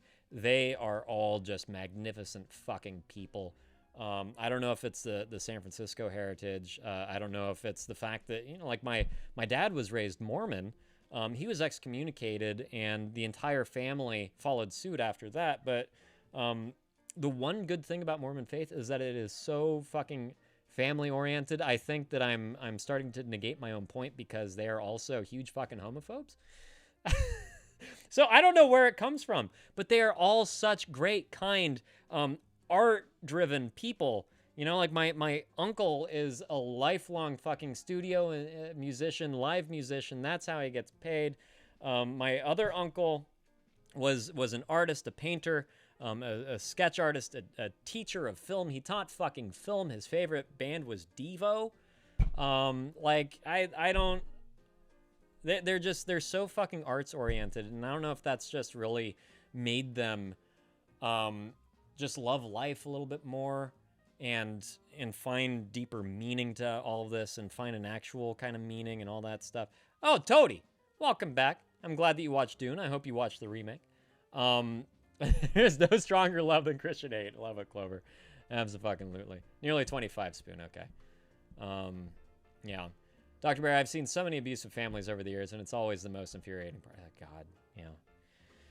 Yeah, you're telling me, man, especially after having a kid. And, like, before I had a kid, I fucking despised people that could abuse their children. And now... Now you understand it. I'm joking. Yeah. Yeah, fucking hilarious. Yeah, every time my son... spills the cereal. Beat him. Yeah. No, it's like how the fuck can you harm your fucking child? Just like how can you? I will never understand it. I'm glad to hear that, Spoon. Christ. Yes, only 25. I'm almost 40, Spoon. So yes, only. You are so young. So much life to still live. Oh, what's up, Toe Tucker? How you doing today, buddy? Hi. You're fine? Yeah. Okay. Is there anything that you would like to talk about today? No. Sorry. Next caller, please. Cool.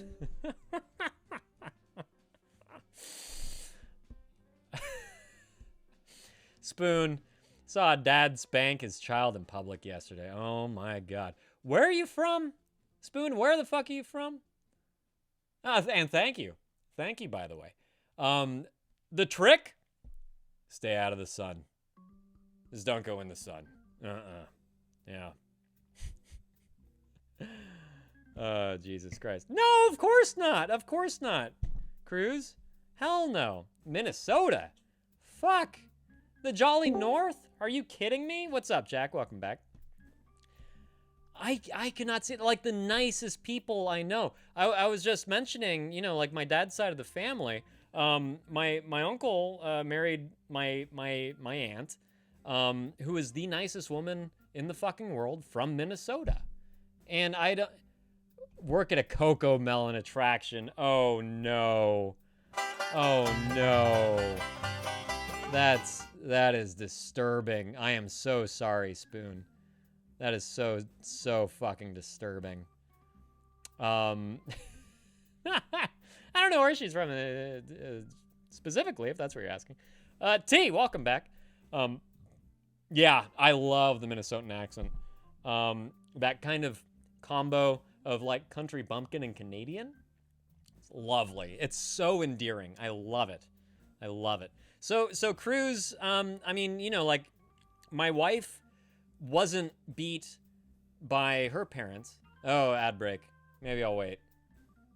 Oh no, you're subbed. My wife wasn't beat by her parents, but she watched her dad at a very young age beat the shit out of her mom.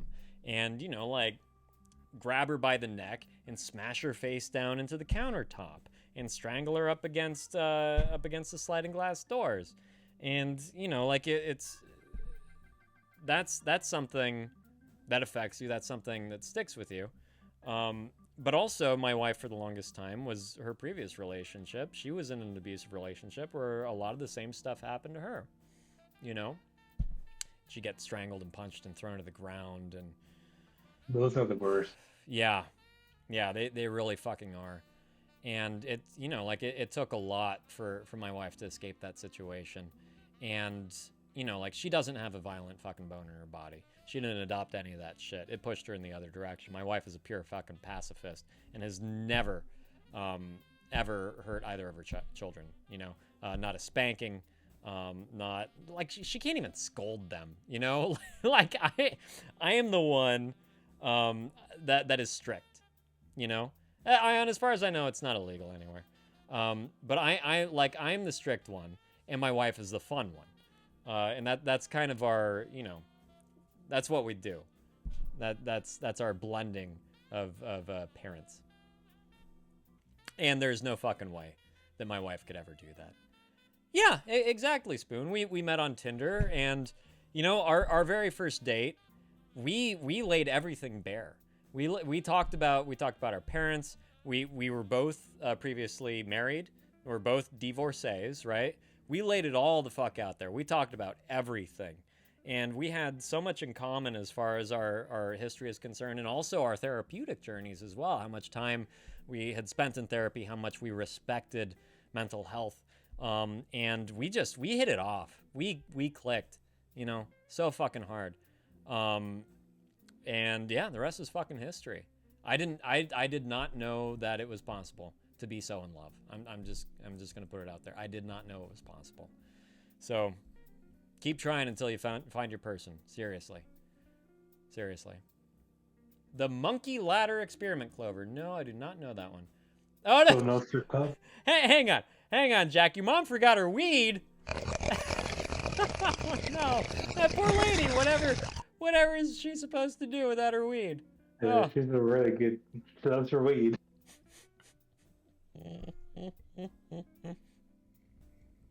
Oh boy, yeah. Yeah, Cruz, I was only spanked once. And I've never spanked my son. But I was only spanked once, and that's because I wouldn't brush my teeth. And my dad gave me one really good swipe. on the butt. And I've only ever had one cavity my entire life. So, you know, did something. But my dad will say that it definitely hurt me more than it hurt him. And that was the one and only time. Yeah. Oh, no, no. Fuck that. Dr. Bear, most of Europe and South Africa, it's illegal to spank your kid? All right, all you Europeans out there, is it illegal to spank your kid? I don't think I have any, South America. So I was going to say, wow, South Africa is really specific. Nubloso. Yeah. Is it legal to spank your child in Brazil? Not, well, it can get you in trouble. Mm-hmm. I won't say like, oh, it's straight illegal. Mm-hmm. But it can get you in trouble, but it doesn't matter. Here, you know, if Mom it should say a lot. The fact that the law gets involved, it should say a lot. Because here, the parents, if it's needed, they will give you the spanking of your life. Oh, boy. Oh, boy. Yeah. Yeah. Yeah. Spoon, I only got that from my grandmother. Yeah, I suppose that makes sense. Oh, yeah. My father never really hated me. You know, just him raising his voice was enough. Was scary enough. But my mother, Jesus Christ. Yeah. Yeah. So sometimes she would beat my lights out. Oh my God! Really? Yeah. Wow. It's good hooligan. It's not something that I even care about. You know, I always had some grudge on something. Yeah. It's because it's kind of normal here. You know. Right. I'm not talking about going to school hiding bruises. Right. Right. And I'm not talking about like No, physical abuse. Yeah. But I still remember one day, way a long time ago, that I went. So my mother gave me like a $5 bill. Okay. And back when I was like really young, like 6 or 7, this was a lot of money for a kid.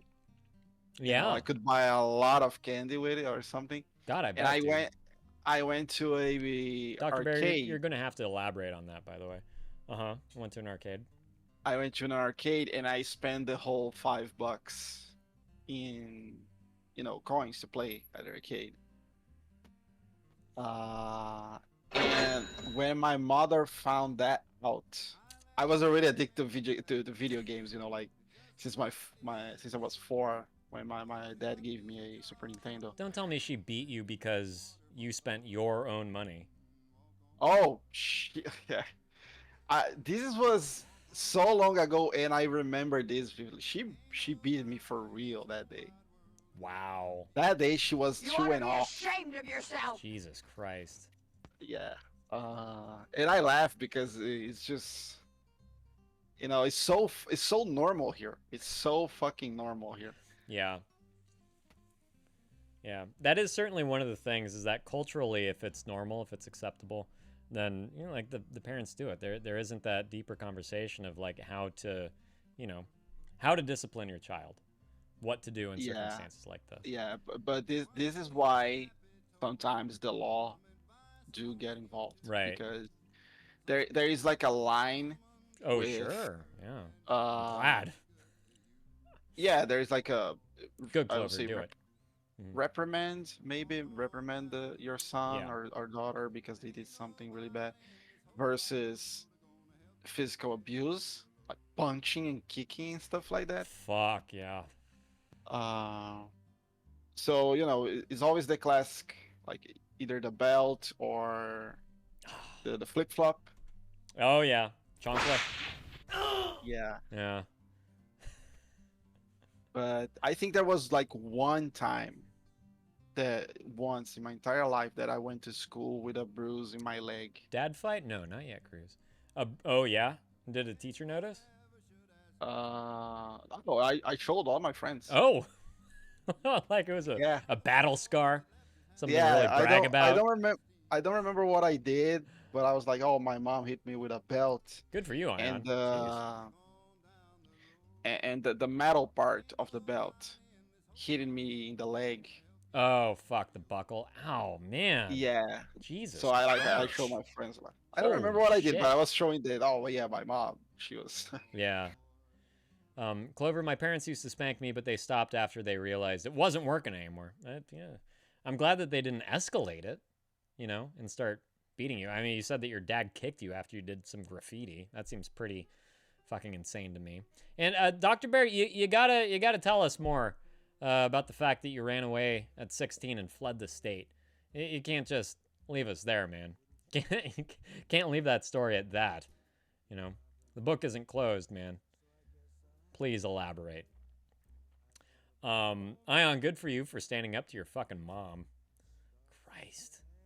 Yeah, I legitimately have no respect for parents that can lay a hand on their children in that way. No offense, Nubloso. I'm all for your mom. I get it. Like coming out and being her true self and loving who she wants to love at this time in her life. But there's no excuse. I don't care. Like if she was angry because she was with someone that she ultimately wasn't attracted to, didn't want to be with, anything like that. Like she was angry at her life, so she took it out on you. That no fucking excuse. No fucking. Oh excuse. no. I don't think that was. I don't think there was anything. I just think that So my sister was really behaved, and I was the rebel. Yeah. So I think that was just that. And I told her many times, because sometimes she brings the past up and she feels sorry. Well, that's good. For a couple of things. Yeah, she's remorseful. Yeah. And I always tell her, like, I never hold a grudge against anything. Like, she never really, how can I say this? Like I said, it's normal here to when I say normal, I'm not saying that happens every time, but it's usual for you to hear that parents, they sometimes get the flip-flop and hit their children or something like that. Sucks. Yeah. But like she never, how can I say this, like offended me? She never really made me feel less or anything like that. Lucky you. Like I said, I am one of the very few people that had a good family. That doesn't mean it didn't have problems. Of course it did. Obviously not families. perfect. Right. Yeah, it wasn't perfect. I mean, there was a divorce, Right. So, but I look back in my, growing up and stuff. I only have good memories. That's good. It's not something that ever bothered me. Even my therapist, my previous You lucked therapist, out, and man. my current therapist, they say like, you're lucky. You are. They say that I managed to reflect on my mistakes. Wow. Because of my Fucking A, Dr. Bear. How do you say it? Upbringing? Oh my god. Yeah. I mean, you're one lucky guy to be able to reflect like that.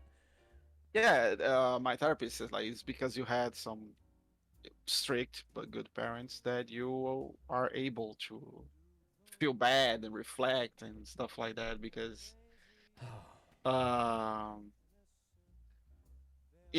broken homes builds broken people sometimes. Yeah.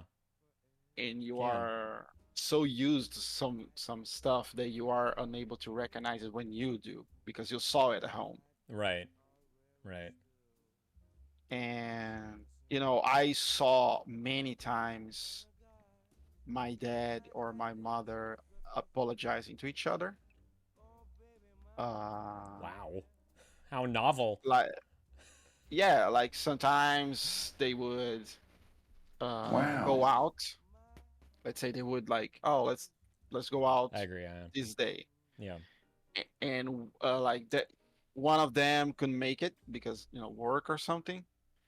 And I saw like with let's say my father comes late, and she would walk up to me and my sister and my mom and apologize. Where's my bourbon? Said, oh, sorry, life happened, but we will reschedule and something. So I had good examples, role models. That's right? that's pretty crazy, like kind of unheard of, you know? Yeah, I do. I get it, Yeah. especially being here and hearing others people. I get it. It's Oh, boy. very, very rare. Yeah. And again, there was some problems. It was not perfect, but I had good parents. I don't.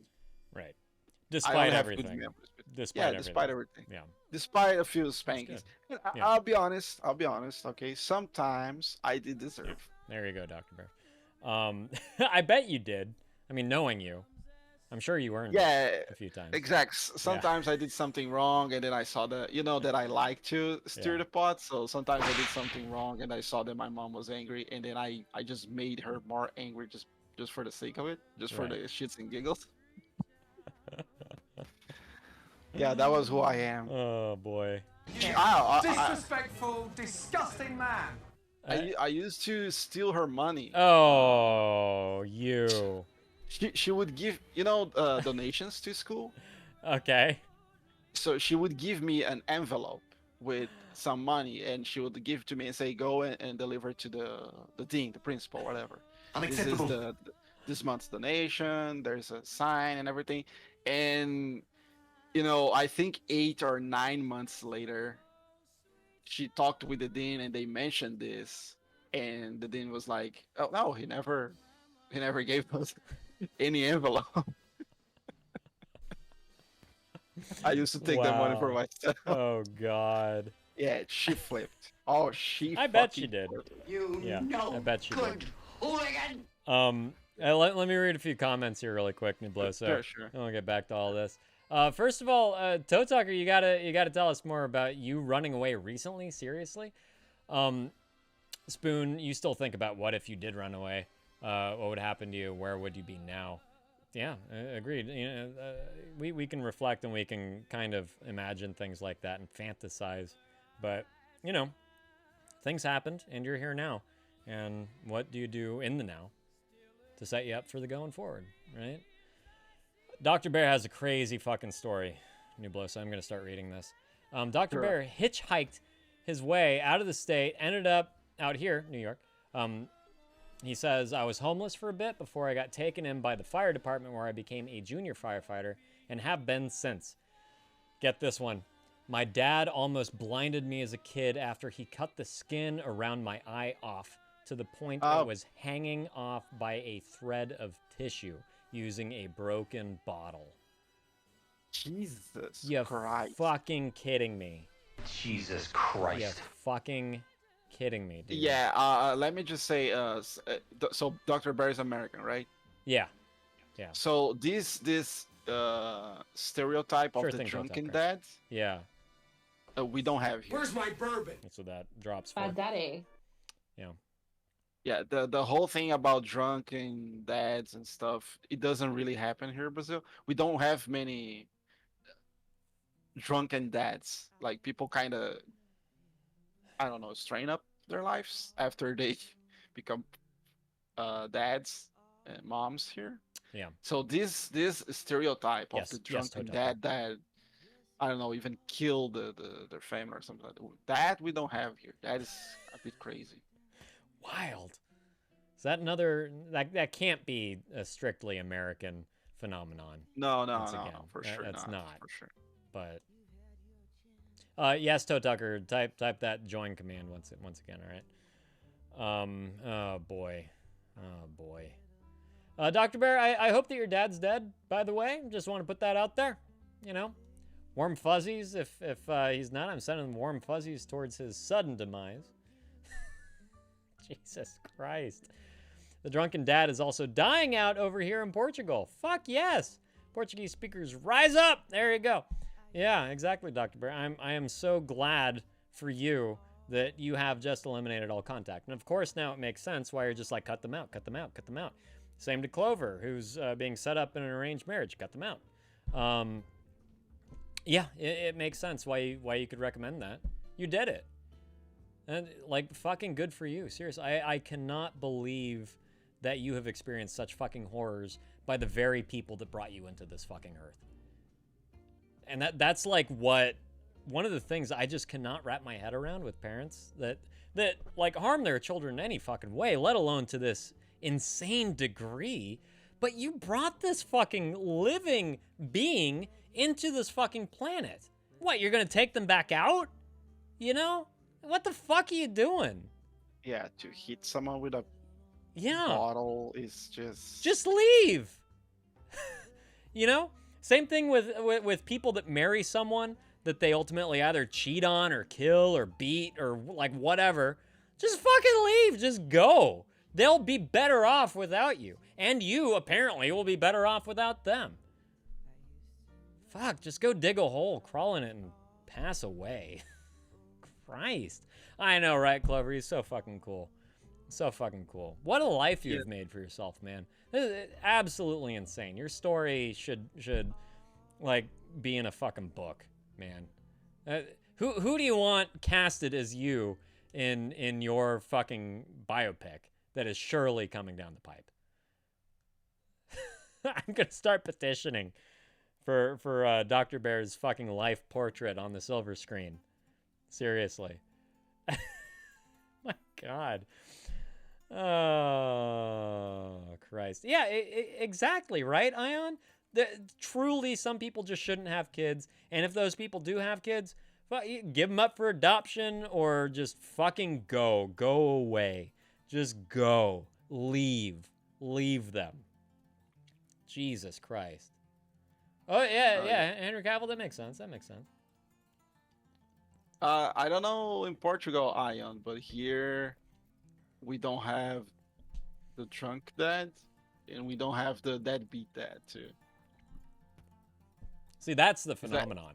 The fact that like is kind of the norm in any country. Not having deadbeat dads or drunk dads, that's crazy. Yeah, I don't know anyone in real life. I don't know anyone in real life here in Brazil that have been beaten by a drunk dad or had a deadbeat dad. I don't know anyone, and I know a lot of people. That's I don't really know a impressive. single one. Yeah. Yeah, I know way too many. I know way too many. Most of my friends, you know, were beat by their parents, and like in my line of vision, whenever I go hang out with them at their place, holy shit. You know, the amount of kids that I have seen belted. Just dads just like, come here. Just like ripping their belts off so they could just fucking whack them. That scared the living shit out of me. I know some friends that have also divorced parents, but agreed. Both parents still stay in the scene. Yeah. You know? They never really leave. Mhm. And you know, I went to public schools, stuff like that. I met different type of people, rich people, low class people, and still I don't know a single one that had a deadbeat dad. Yeah, that's really surprising. Drunken dad or anything like that. That's insane. I know. I have friends that their dad drinks a lot. Yeah. But not the drunken right. dad, like angry, beats. abusive, Yeah. violent. Yeah. Yeah. No, I would say that's a stereotype around here, sadly. You know? Clover, is that your dad's brother, uncle? Or your dad's sister's husband, uncle? Out of curiosity. And Toe Tucker, come on back in the reception if you want to talk about your experience running away from home recently. I'd love to hear it. Right, exactly, Spoon. Not a stereotype if it's real. Yeah. I mean, you know, like, I'm a dad. I drink beer. I don't drink beer when my son is awake and at home. I manage that shit. And if there's a dad out there that is fucking affecting his family and his family's life because of booze, there just like have to be fucking ultimatums. There have to be. Get him in recovery, get him in a program, get him in AA, get him somewhere to fucking turn that shit around. And, you know, like oftentimes that comes with him hitting rock bottom and actually wanting to change things, kicking him out of the fucking house, making him stay at a hotel or a friend's couch or something. But that's just, it's so fucking common here. Oh my God. And your mom was, I mean, well, yeah, Dr. Bear, like that kind of goes without saying, considering you ran away from home, you know. What did your, you know, are there any similar, was your mom abusive too? Did your mom also beat you? She right there with your dad doing the same kind of shit? While you answer that, I'm going to bring Big Toe Joe back in, Mr. Toe Tucker himself, to get the lowdown on his experience running away from home. Dis-moi, Toe Tucker, what happened? Hello. Hello. What happened? I want to hear your story about you recently running away from home. But first I have to read this comment. Clover says that your uncle would beat up your aunt and go fuck hookers. Real stand-up guy.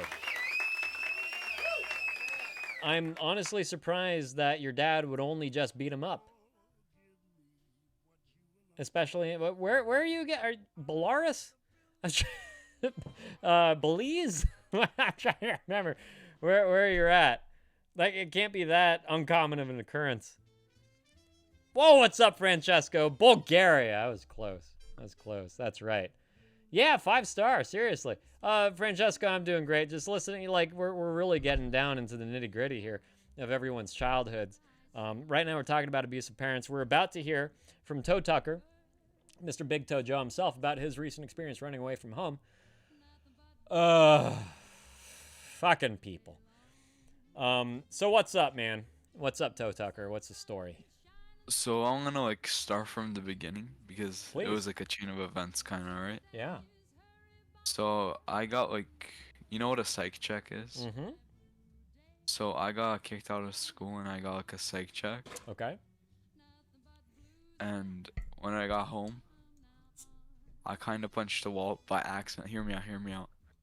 I'm gonna ask you to be perfectly honest here. You're safe here. We're not gonna judge you. But I do want you to be perfectly honest in this retelling, okay? Uh-huh. Mm-hmm. Continue. What do you mean? Continue your You want story. me to- what do you mean you want me to be completely honest? You said you accidentally punched a wall. Yeah, like I hit it, but I didn't want to like break it, you know? Like I did hit it. So like, was it accidental? the hole in the wall was accidental. The punching me of the punching wall part was that intentional. okay.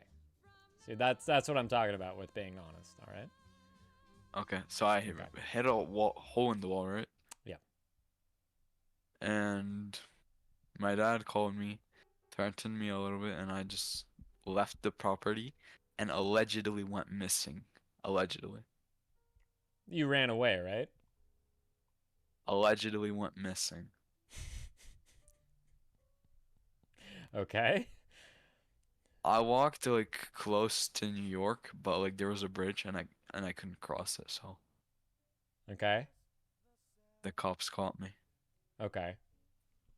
Remember that one And- time I commented in your chat, the cops are the ops? The cops what? The cops are the ops in your chat. Remember, like a while ago, I commented that. The cops share the ops? Yeah, I said that.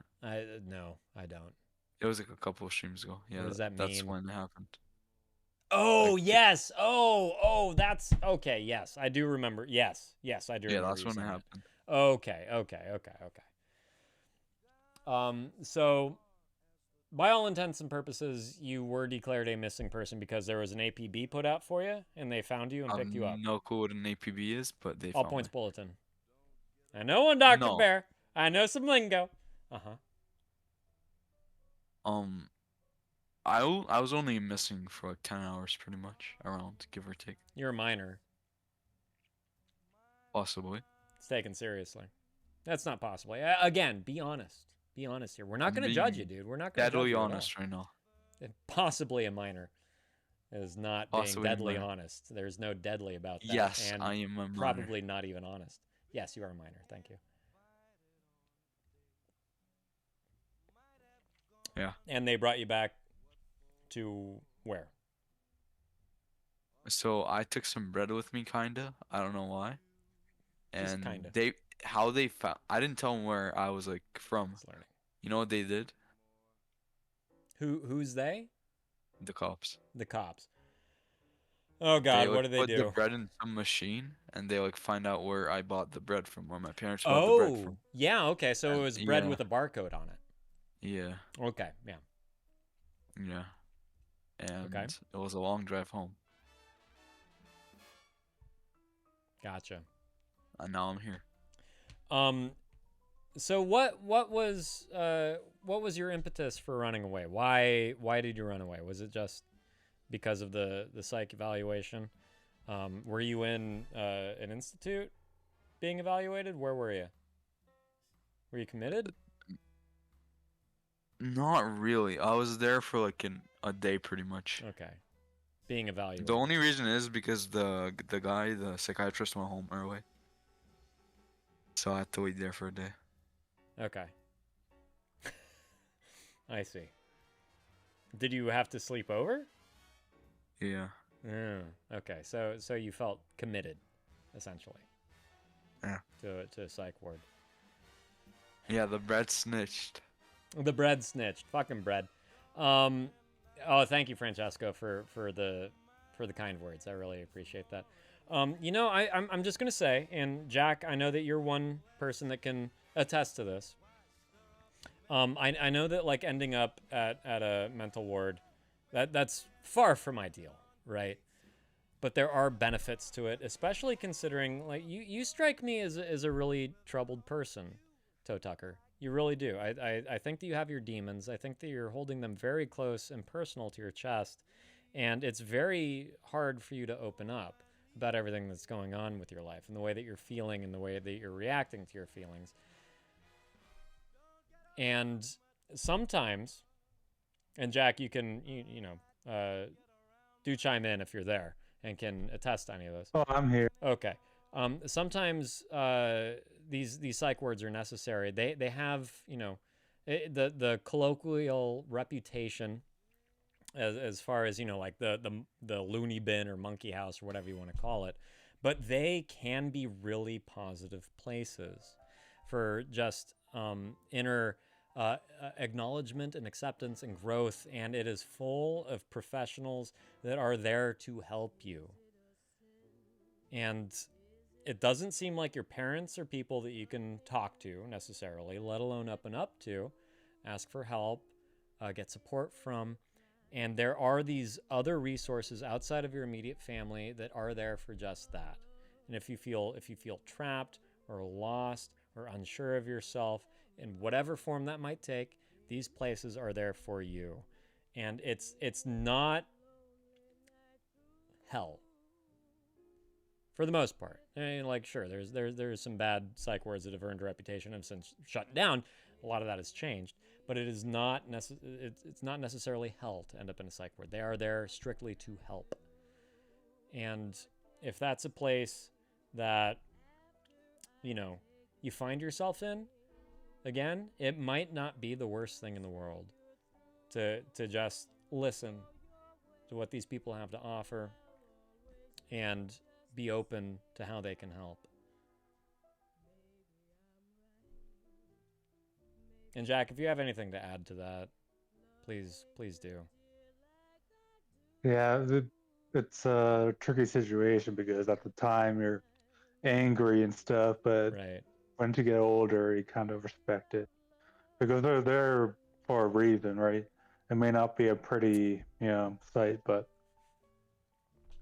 Right, like the situation almost, like you kind of trick yourself into believing that the situation is worse than it actually is. Just much as in the same way that like white people end up in Alcoholics Anonymous or something. It's just like there are so many fucking people with issues that these groups and places exist. You are far from the only one. You're not the only one out there that is experiencing these emotions or feelings or reactions to these emotions or feelings. Not the only people out there with addiction issues or alcoholism or sex addiction or anything. So far fucking from it that there are these groups that are built with their doors wide open so that people can come and get help when necessary. And I think that like we love to close ourselves off to these possibilities because we're so afraid of acknowledging that problem and the label that comes with it and how we look to others, how we look to our family. Like, do we look like failures? Do we look like losers? Like, what does that look like to them? Well, that doesn't fucking matter because they're not living your fucking life. You're living your life. And we all deserve the chance to get better with whatever we're living with. And so if this kind of circumstance happens again, Toe Tucker, I'm going to urge you to just be a little more open to it. Because they are there to help. And you're not getting help elsewhere, right? Yeah. Yeah. Which, like, that is a failure in my mind. That's a failure in my mind, especially on your parents. I wish you help. I wish you to get better. And you can. That's the best part of it all, is that you can get better. You can get out of this. You just have to be open to that concept.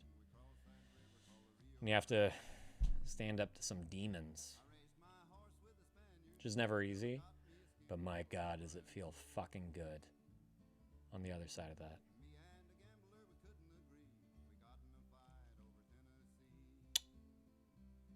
You're back home now. Yeah. How did your parents react to this whole thing? They haven't really talked to me since. But you live in the same place? Yeah. We just don't talk. This is exactly what I'm talking about. Thank you for exemplifying my point. Well, thank you for coming here and talking with us. Family sucks. I really do appreciate it, man. On my mama, therapy fucks toe. What are you talking about? What does that mean? Is that like rock, paper, scissors, except you're playing with mamas and toe in therapy? Toes, I should say. Yeah, man, I really hope that, you know, like you found us, right? And I am supremely grateful that you found this stream and that you found this community. It would be awesome if you can take this as an opportunity to just start talking. And that's it. Use us as practice to talk about all your ordeals, all your problems, all your history. You seem, you know, traumatized to me. Whatever you have not been able to talk about with other people, please use us as practice, man. There is no judgment here. There is only that desire to see you get better and to support you along that path. And like that is it. So please consider that using this space as practice. As you know, Francesco is absolutely right. We can be honest here. There's no judgment. There's just validation and acceptance of reality, which is what it is. Fucking real, man. Reality sucks. Family sucks. Life can suck. But that doesn't mean that life can't get better and that we can't somehow move beyond everything that is so fucking painful to even think about, doesn't mean that we can't surpass those thoughts and those emotions and our own fucking history and move forward in a very gratifying way. Oh, Ion. Dude, get on out of here. Good luck with your therapist. So glad that you're keeping it up. Please continue. And cheers to the lady, Ion. Have a fun weekend, man. See you on Monday. Toe Tucker is muted right now, so I'm going to read some comments. Dr. Bear, I asked you about your mom, and you said I was a mistake, and my mom believed that my birth ruined their relationship. Again, yeah, fuck yeah, Mom, fuck yeah. So she neglected me and almost killed me by smothering me under a pillow. What? That sounds jolly. Right? Oh, what's up, Mia? How's it going? Holy shit. Yeah, I hope she's dead too. I hope she's dead too. That would be wonderful news to hear that both your parents are dead now. Dr. Bear. I see you've unmuted, Toe Tucker. Is there anything you want to say before I move on speaking with or reading comments? No, not really. No. But I hope that you can, acknowledge the fact that you can talk here and that you can be safe here. And we're not going to fucking judge you at all. All right. All right? Yeah. Okay. Take that as you will. And I mean, the door is wide fucking open just for you. All right? All right. You can discuss whatever you want to discuss anytime you want to discuss it. Okay? Just think about it. So I'm ready. I'm ready to listen to your story. Okay? Can I talk about one more thing? Yeah, absolutely. Can I tell you the reason I was in the psychiatric check thingy? Yes. So pretty much, I will, Dr. Bear. There's more context to it. That's why I'm saying this now, so I can add more context at the end. Sure. So yeah. There was this. So we had a gym class, right? Okay. And we had like a badminton tournament, I think, either badminton or pickleball. Okay. Slap that old shuttlecock, huh? That's Birdie, yeah. Yeah. So the ref pretty much, it's my gym teacher. Okay. And he acts like a really creepy, and he pretty much like glazes all the girls. Like he like, if there's anything like it's versus a girl or a boy, like if they have an argument or anything, he's always on the girl side pretty much. That's how I view it. Right? Okay. So you know what out of balance is? Like out of balance? In badminton? Yeah, like when it's out of like the box or in the kitchen. Yeah, so sure. Pretty much I'm glad half to hear it, the time it was out of the box, and like a third of that half that's not, like pretty much it was out or in the kitchen half of the time. And he was like, no, it's in, and he kept adding like these imaginary lines pretty much to keep it in, like inbounds.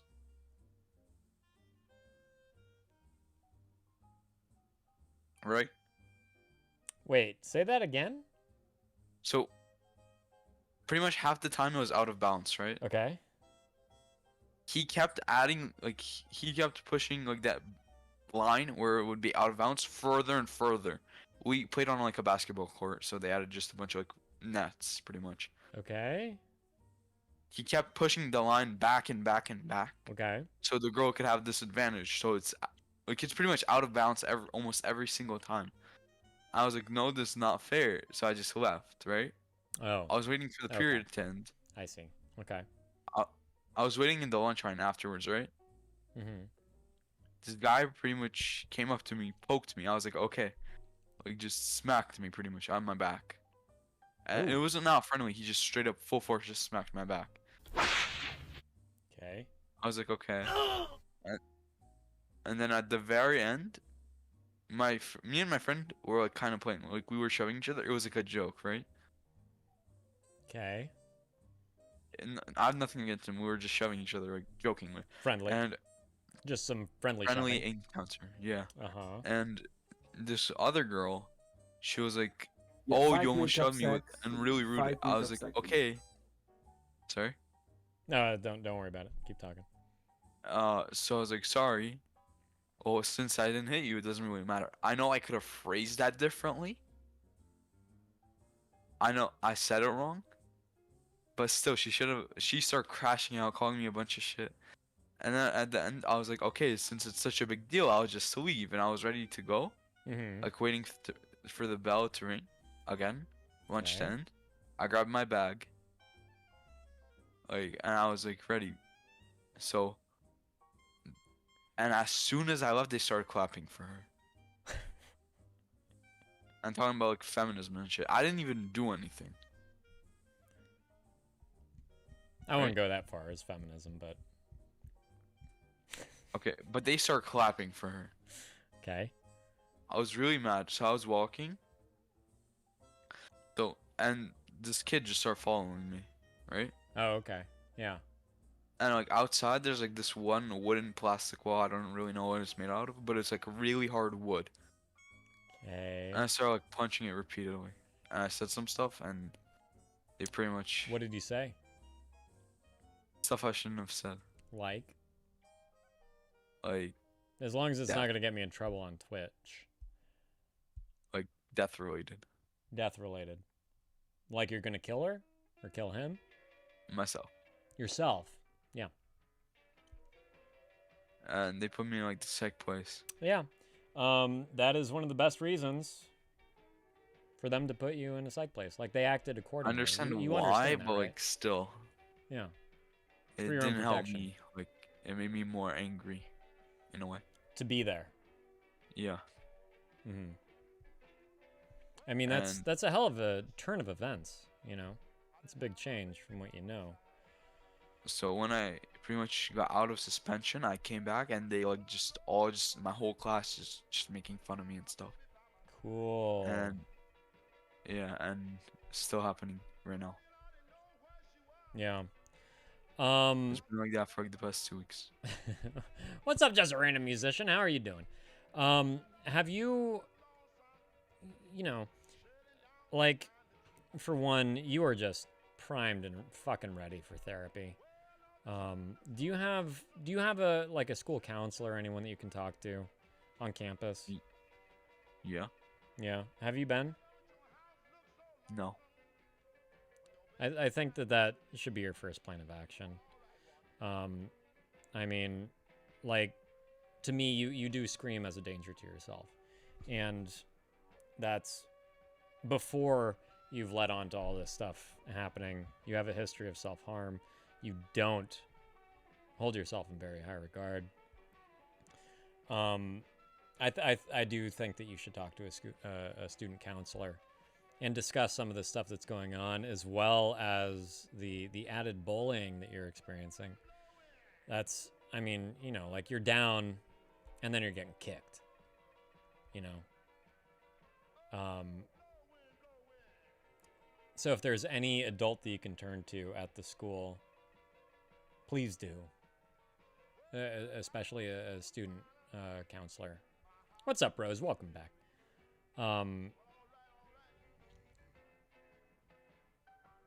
Don't, you know, like that. I hope that you don't hold it against whoever sent you to the psych ward, as far as, you know, like administration or a teacher or whoever the fuck it was. That's the right call. You know, they did the right thing. Don't hold that against them. They're protecting you from yourself, you know. Same thing would happen if you were being beat by your parents. We were talking about this earlier. Coming to school with bruises and shit because you're being beaten by your parents. They would call the right people too. They'd call CPS, get you taken away. That's the right thing for administrator, teacher, whoever is perceiving this stuff. That's the right thing to do. They did it to your benefit. Like, someone cares, you know? Yeah. Someone cares about your safety. And you can be just as much a danger to yourself as, you know, some strange pedophile down the block with, you know, duct tape and zip ties in his trunk. You can be just as much a fucking danger to yourself. So they acted accordingly. Yeah, and I agree with Jack. Yeah. Because, like Joe Tucker said, that he said things about unaliving himself. Yeah. So of course you're gonna scare people, Right. and someone's gonna have to do something. That's what Pete is trying to say. And Jack said that it's a tricky situation because you are angry at the time, and then some people take you and put you away. Yeah. So you like initially you will hate the place and resent the place and the people, exactly because you are angry at the time. Yeah. But you know we need to try to see past the anger and the reasons and the good that can come from that. It's not a permanent thing, right? So No. it's all right. Go see what you have to see, learn what you have to learn, and but yeah, if you go around, especially in school and stuff, saying that you're going to hurt yourself, you're going to scare people. Yeah. It is a scary thing. I mean, even strangers are going to be scared by that, you know? Like, nobody... Yeah. We don't want you to see or hurt yourself. We don't want to hear about that. You're a person. You deserve to treat yourself better. That's the end of it.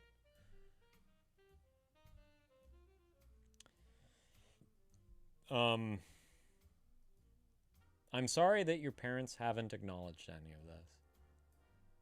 I really am. That they haven't brought this up. They haven't sat you down and had a conversation about all this.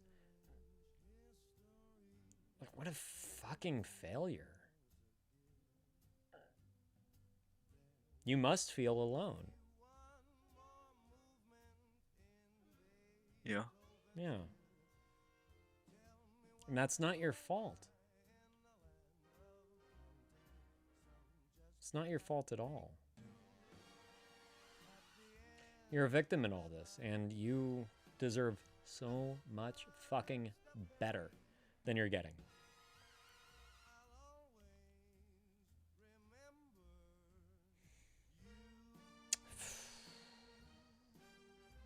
Fucking parents. What? Why? Because they bring you into this world without your consent, and then they proceed to just fuck you up? No, I said what? Like, what'd you say? Oh, I said fucking parents. Oh. Yeah, fucking parents. Family sucks. Drop of the year, New Blesso. Drop of the fucking year. Ugh. Do you think you can muster up the courage to find yourself in the counselor's office on Monday? Maybe. Maybe. Well, I wish you the courage of 1,000 suns and Bartok the Great. And just allow your feet to bring you into that fucking office, man. Sit your ass down and start talking. All right. You deserve help. I don't think that you think that. I don't think that you believe that. But you do. You're a kid, you know? You're a victim to all this. This isn't your doing, you know? You've done nothing to deserve this. And that's it. You were born just the same way as any of us in here, man. Just flesh and blood, screaming fucking baby, asking for that teat. And, it's like you got a teat with a fuse. It's already lit. You know, just ready to fucking explode in your face. Bullshit. Absolute bullshit. Glover says my parents have these phases where they're super nice and really mean. Is that something that you experienced at all, Toe Tucker, where they're kind of almost like bipolar, or are they just shit all the time? Second one. Second one, just shit all the time. Yeah. Nice. Good on you. Good on you, parents. Yeah. Yeah.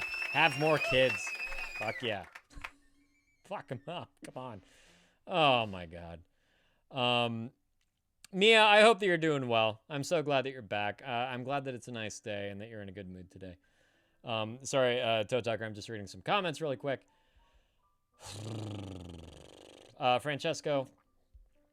Oh, you're talking about life is about letting go. The life thing is to leave eventually, is that what you're saying? At least we're in the top of the food chain animal world. And then Clover asked for some clarity by saying, what do you mean by that? You mean life will end, so enjoy it? And that's kind of the way I look at it. It will end. Yeah. I don't think there's a point of view. Right. Yeah. Like death to me is just a means of reaffirming life, you know, and spending the time meaningfully while we're here. That's what death represents to me. It doesn't necessarily, you know, represent an end, but it represents a motive to just like live better, live kinder. But, you know. Francesco responds, that could be a cool way to see it. What I wanted to mean is that life tends to higher entropy, complexity, aging like a slow death. So anything that shines on top of it, that it's what we call life. Yeah.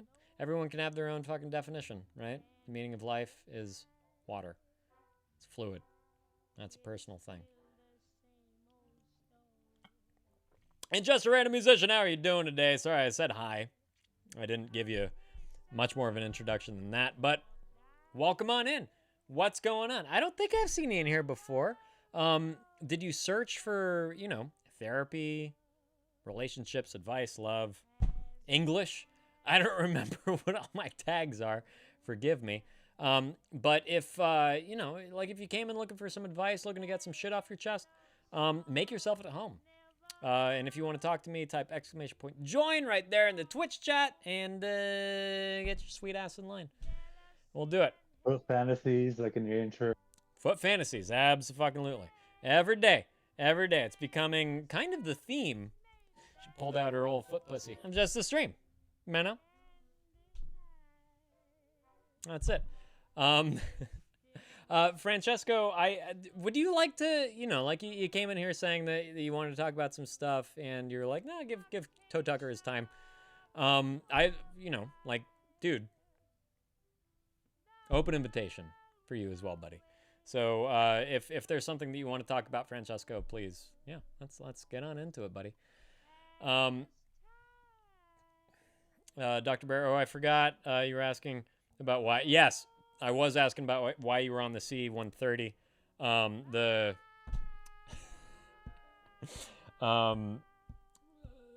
was it? Save and Repel? Is that what SNR stands for? If there's a story behind it, if there's anything that you can share, please, I would love to read about it. Just a Random Musician, doing good, man. I was just scrolling through IRL. And I think I just found my... well, who's that? Who's that? It's not me. Don't say that it is. You've only just arrived here. That's a damn lie, and you know and I will not accept that as a question.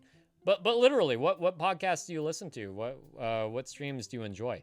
I'm always down for, you know, like, to check out new streamers, especially ones to raid. Thank you very much for the follow. I appreciate that. Yeah, give me a list. Give me a fucking list, please. What, Dr. Bear? What? Come on. Search and rescue. I know what it stands for. Come on, I'm fucking making a joke. Fine. What's up, Toe Tucker?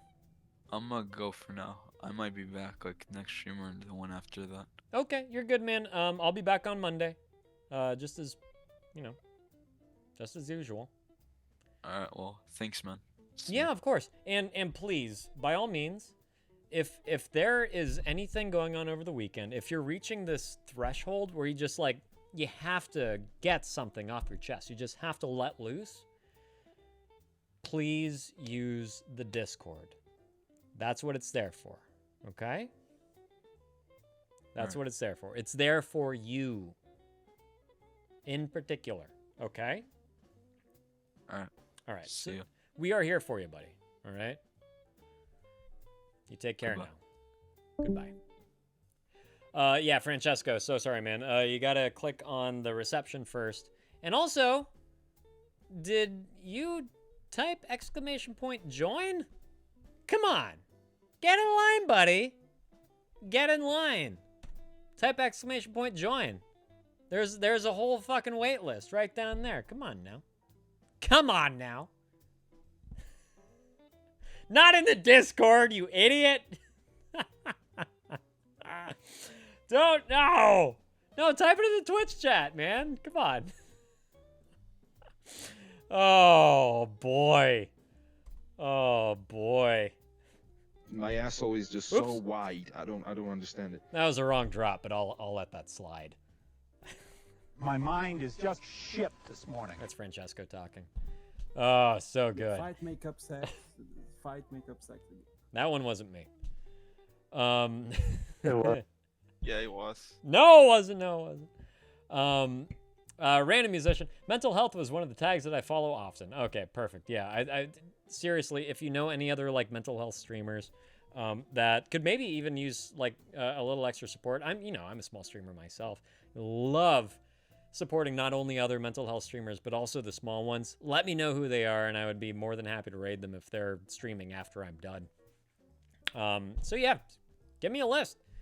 Give me a list, random musician. And also, hello, fellow musician.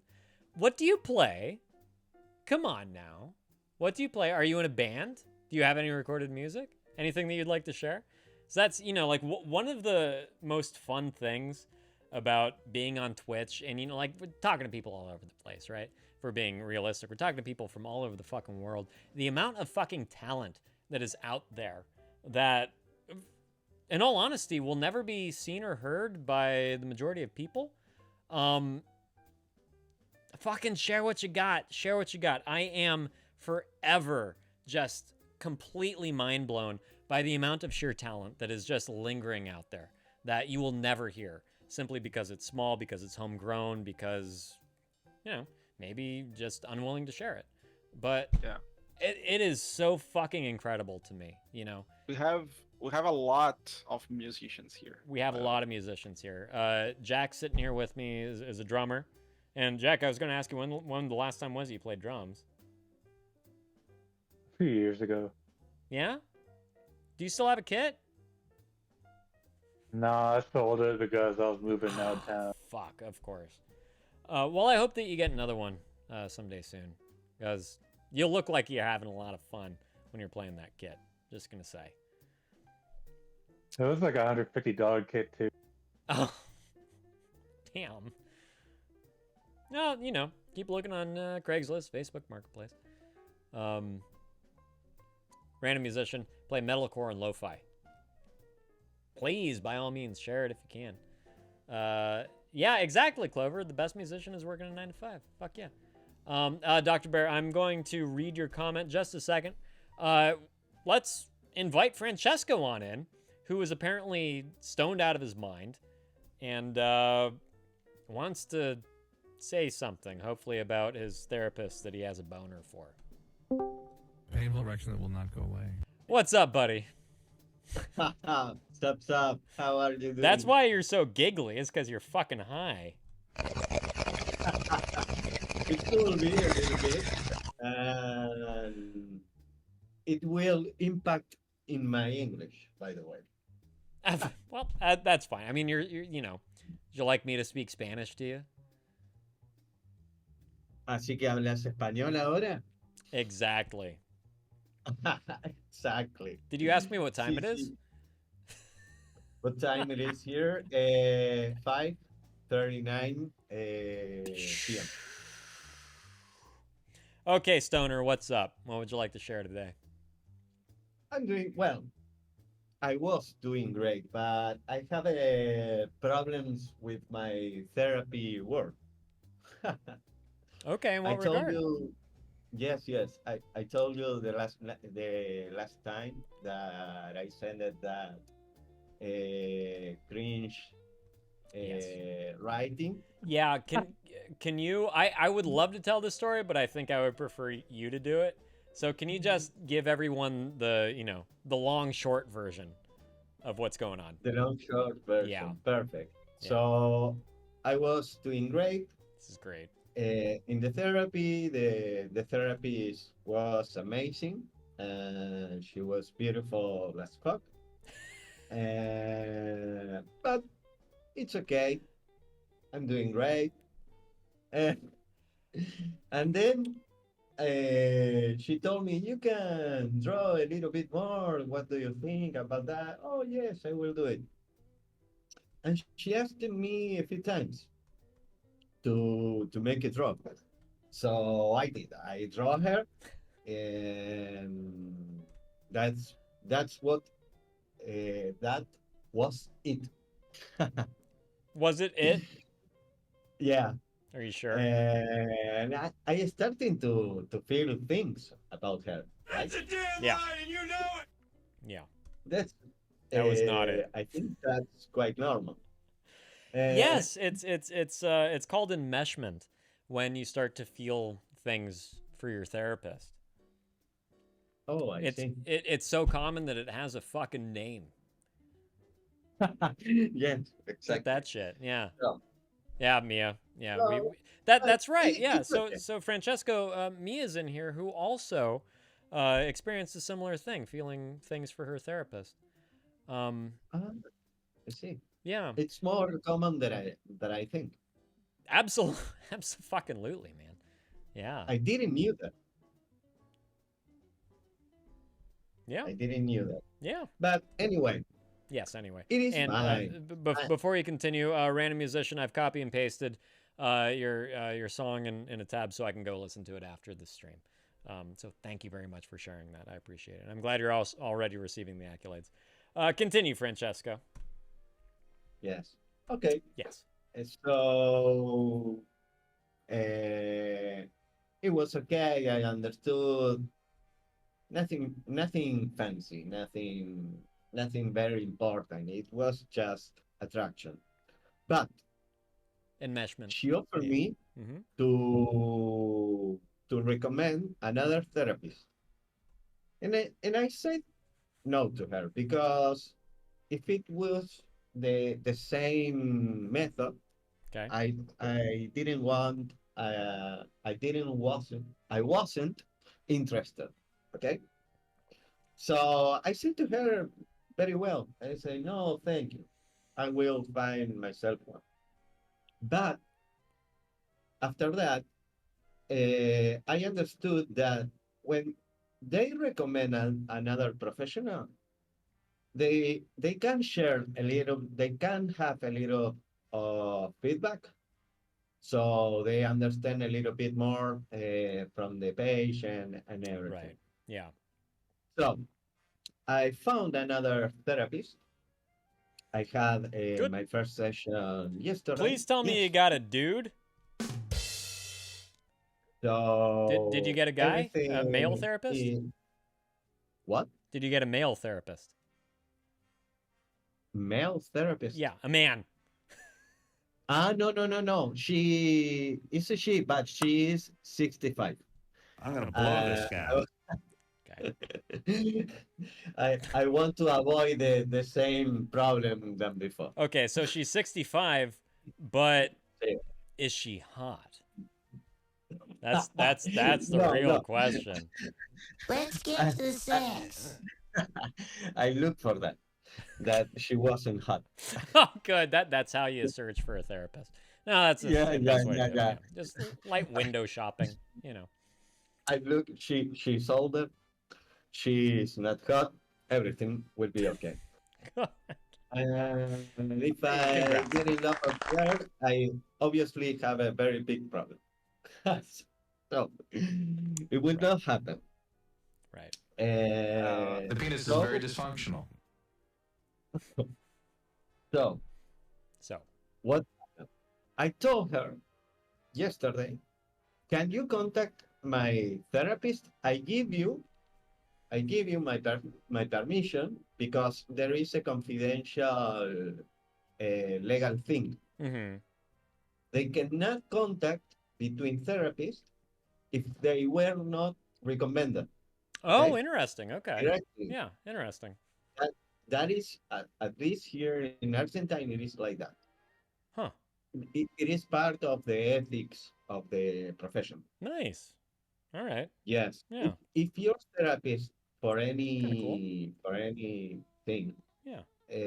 recommend another therapist, she can do the feedback. But if I choose to go another therapist that I choose by myself, she cannot contact. Okay, but good. Yeah.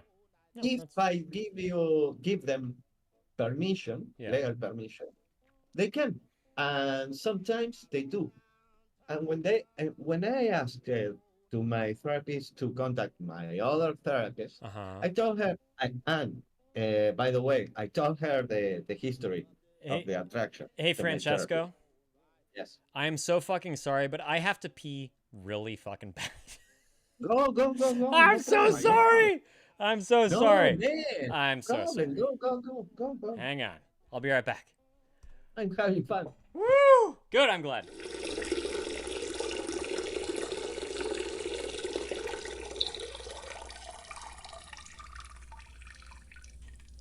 I mean, So are you there? yeah. I mean, How are you doing, man?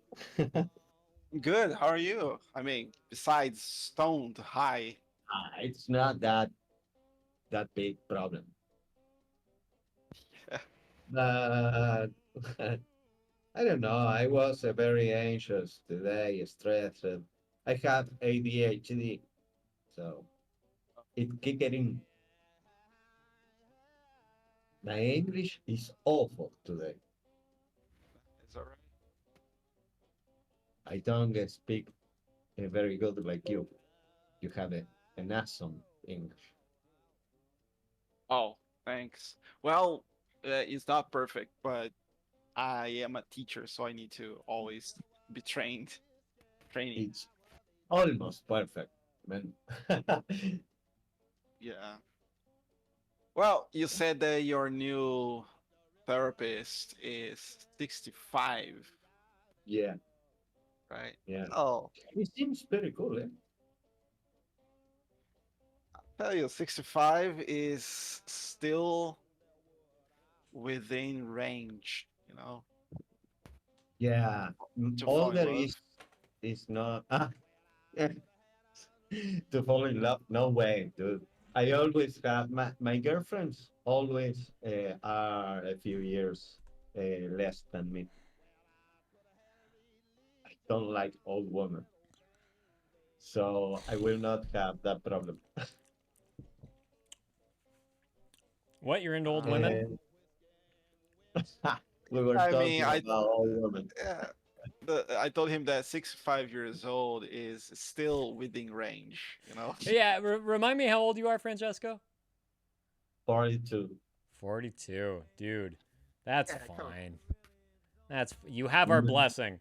You have our blessing to date your 65-year-old therapist and find a new therapist. You want to destroy my mind. Yeah. You ought to be ashamed of yourself. Yeah. No, I will not fall in love with her. Yeah. She is very old. Okay. It's very old. Speak for yourself there, buddy. You're older than me. I don't there's like 3 people on here that are older than me on like the whole of Twitch. How old are you? I'm 38. Close to me. Yeah. You look like you're 21 now. Oh, well, shucks. Thank you. Thank you. He looks younger. Yeah. You still get ID'd, right? Huh? You still get ID'd? I do. I do. Yeah. Once again, everybody, stay out of the sun. That is the key. The sun is your enemy. So, to finish the story, I was Yes. finishing Please. almost. I told to my therapist to contact my other therapist Okay. that I gave her my permission, but I told her as well that I didn't wanted to contact my other therapist Okay. because of the thing that happened. I told her really that I trusted her and shared a lot with her. So she has very useful information there. There is an optimization of time. I don't have to explain many things Right. that even if I could explain it, maybe a lot of them I will not remember. So sure, there yeah. is valuable information. Right. And she told me, no, it's not necessary. We're going knowing each other. And I'm 42, man. I don't want to expect it that therapy to be better last 10 years. Okay? Right. So I was a little frustrated with that. But anyway. I mean, there is a certain empowerment to, like, once again revisiting everything that you've already had this therapist, you've already gone through so fucking much, but to be able to face your demons yet again and to discuss them yet again with yet another stranger, like there's a real empowerment to that and a real strength and fortitude, and I do believe that is to your benefit to discuss it again. Even if you're starting from the beginning, even if it's like, how expensive is therapy there? No, it's very cheap. Well, la di fucking da. $1.50? Is that what you said? No. 15. $15? $15? Yes. Oh my god, dude! 10 years ago, I was paying $75. That was 10 years ago. It's probably doubled since then. Wait, you guys pay? Shut up! Shut up! I don't pay. Get out of here, you bitch. How do you say in United States? Obra social, it's called. When you have free healthcare. I'm sorry, you have what? When you have free healthcare. No, never heard of it. Oh, yes. Oh. Right. In USA, it doesn't exist. It's not even on a I table. have the option of free healthcare, but you have to wait a little bit more of time to have the session and everything. I choose to pay a therapist. I think I find good. Right. But yeah, 15. That's very amazing. cheap. Yeah, as Mia said, it's so fucking cheap. It's very insane. Yeah, I mean, absolutely unheard of around here. But she told me she chooses to be cheap because I think she has a good economical situation. Right. She's married. I don't know what is her background, That's her amazing. personal background. She told Random me that- random musician wants to know where you're from. I always get you confused with Sangucci. You're from Chile. No, Argentina! I always do that. Every fucking time. Damn it! Yes. My friend Nubloso knows that because we are going to play football tomorrow. What? Or when Argentina is going your to play team. Brazil Yeah. in Big fucking whoop. soccer. I thought you were going to play soccer with Nubloso. No.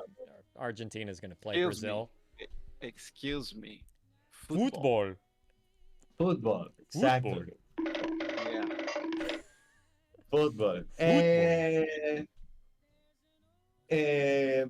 Nosotros vamos a ganar, cara. Yeah, well, I don't know about that, but I don't really like football, so I don't really care. Nowadays, the Brazilian team sucks. Yeah. That's a good point. Yeah, Not in a good yeah. There was the 7-1, né? 7. How do you say in English the score? 7 hat trick. 7-1, 7-1, 7 versus 1. Pete, if we're playing a game and I score 5 points and you score 2 points, Okay. how do we say the score? 5 to 2. 5 to 2. Oh, okay.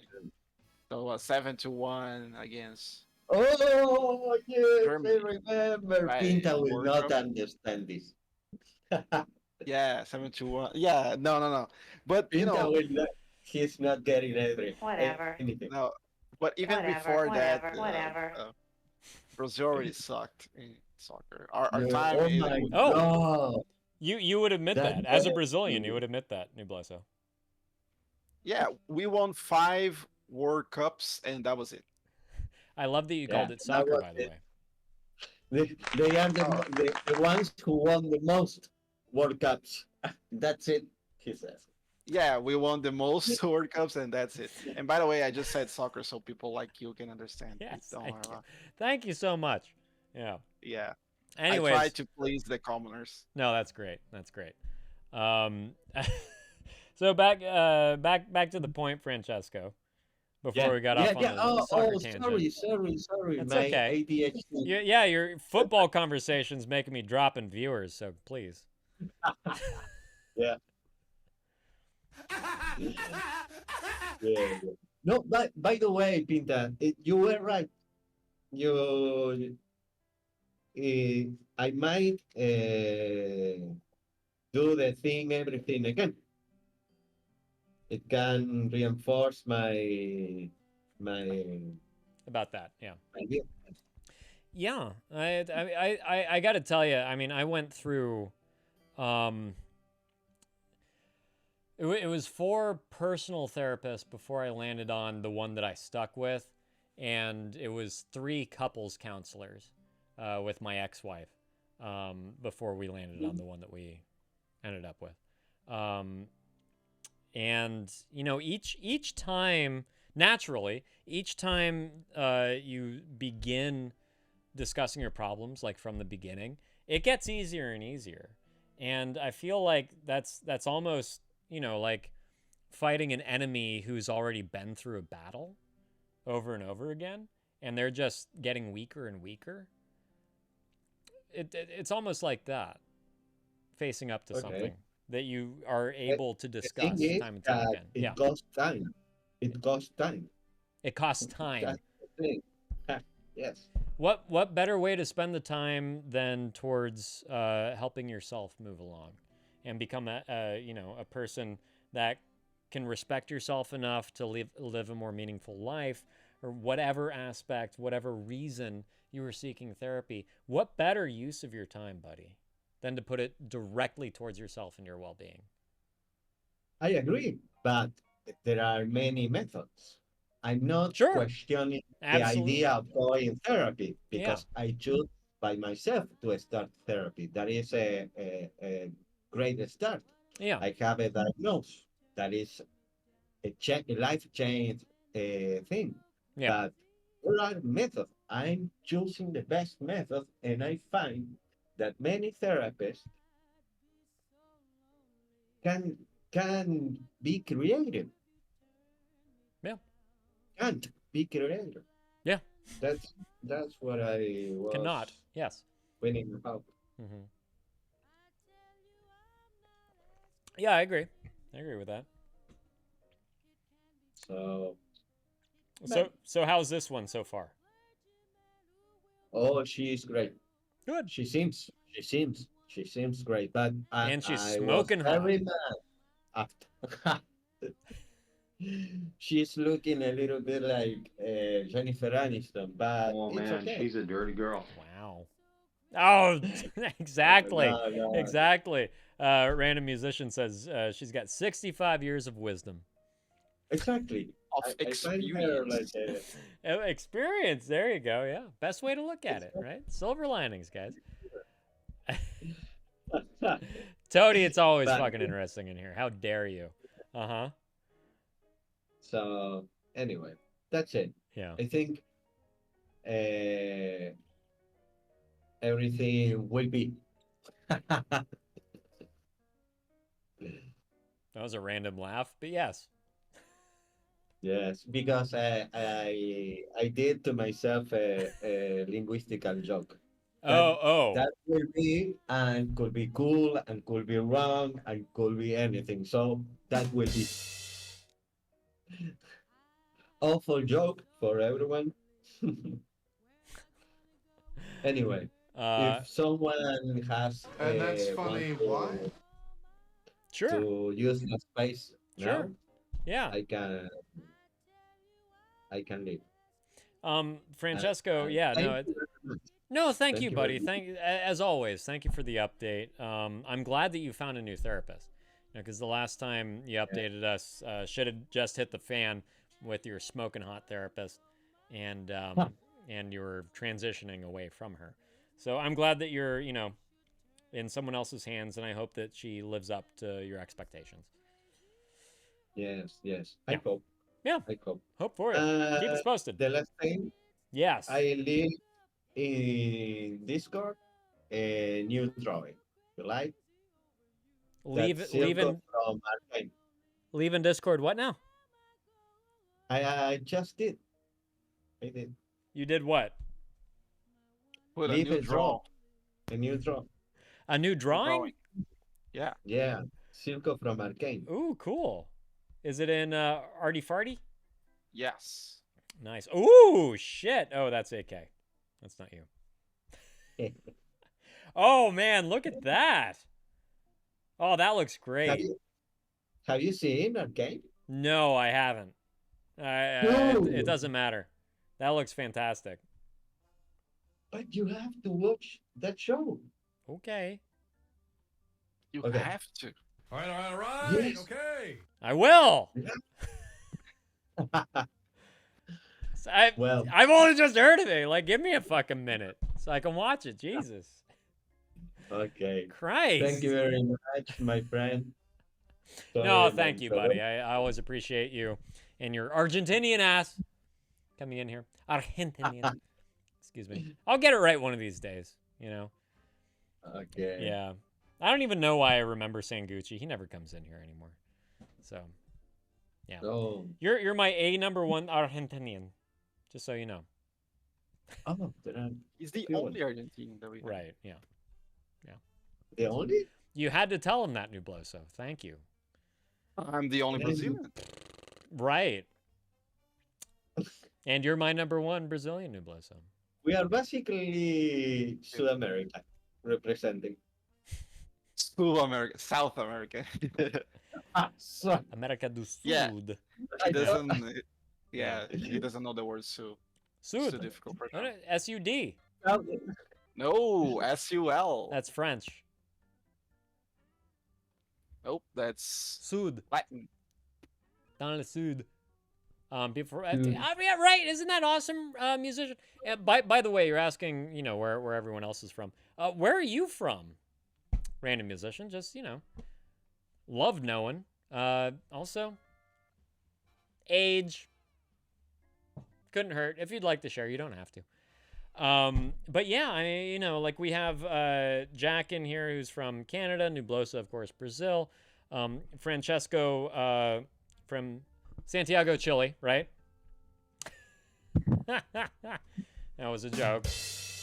What? Mia's over here in Slovakia. Clover's in I keep wanting to say Belize, Bulgaria. I don't know why I keep fucking doing that. So fucking weird. But yeah, it's like that's one of the most fun things about this space is that it is so international. And I mean, just talking to people from all over the place is such a humbling experience, and really understanding just how alike we all are. Toady over in here, who just came out of the fucking shadows, he's in the country of Georgia. So fucking cool. You know, it's so fucking cool. You never know who you're going to meet on here. Oh, you're from the tropics of the Philippines. Okay, well, shit. In Southeast Asia, and I'm 25. Thank you so much for sharing. My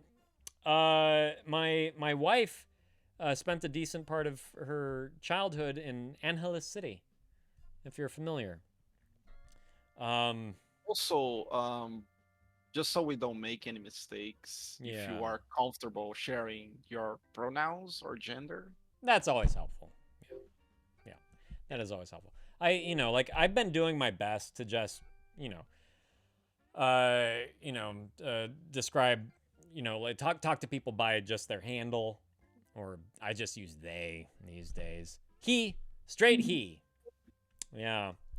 all right. Hang on. Straight. Hang on. Where's my drop?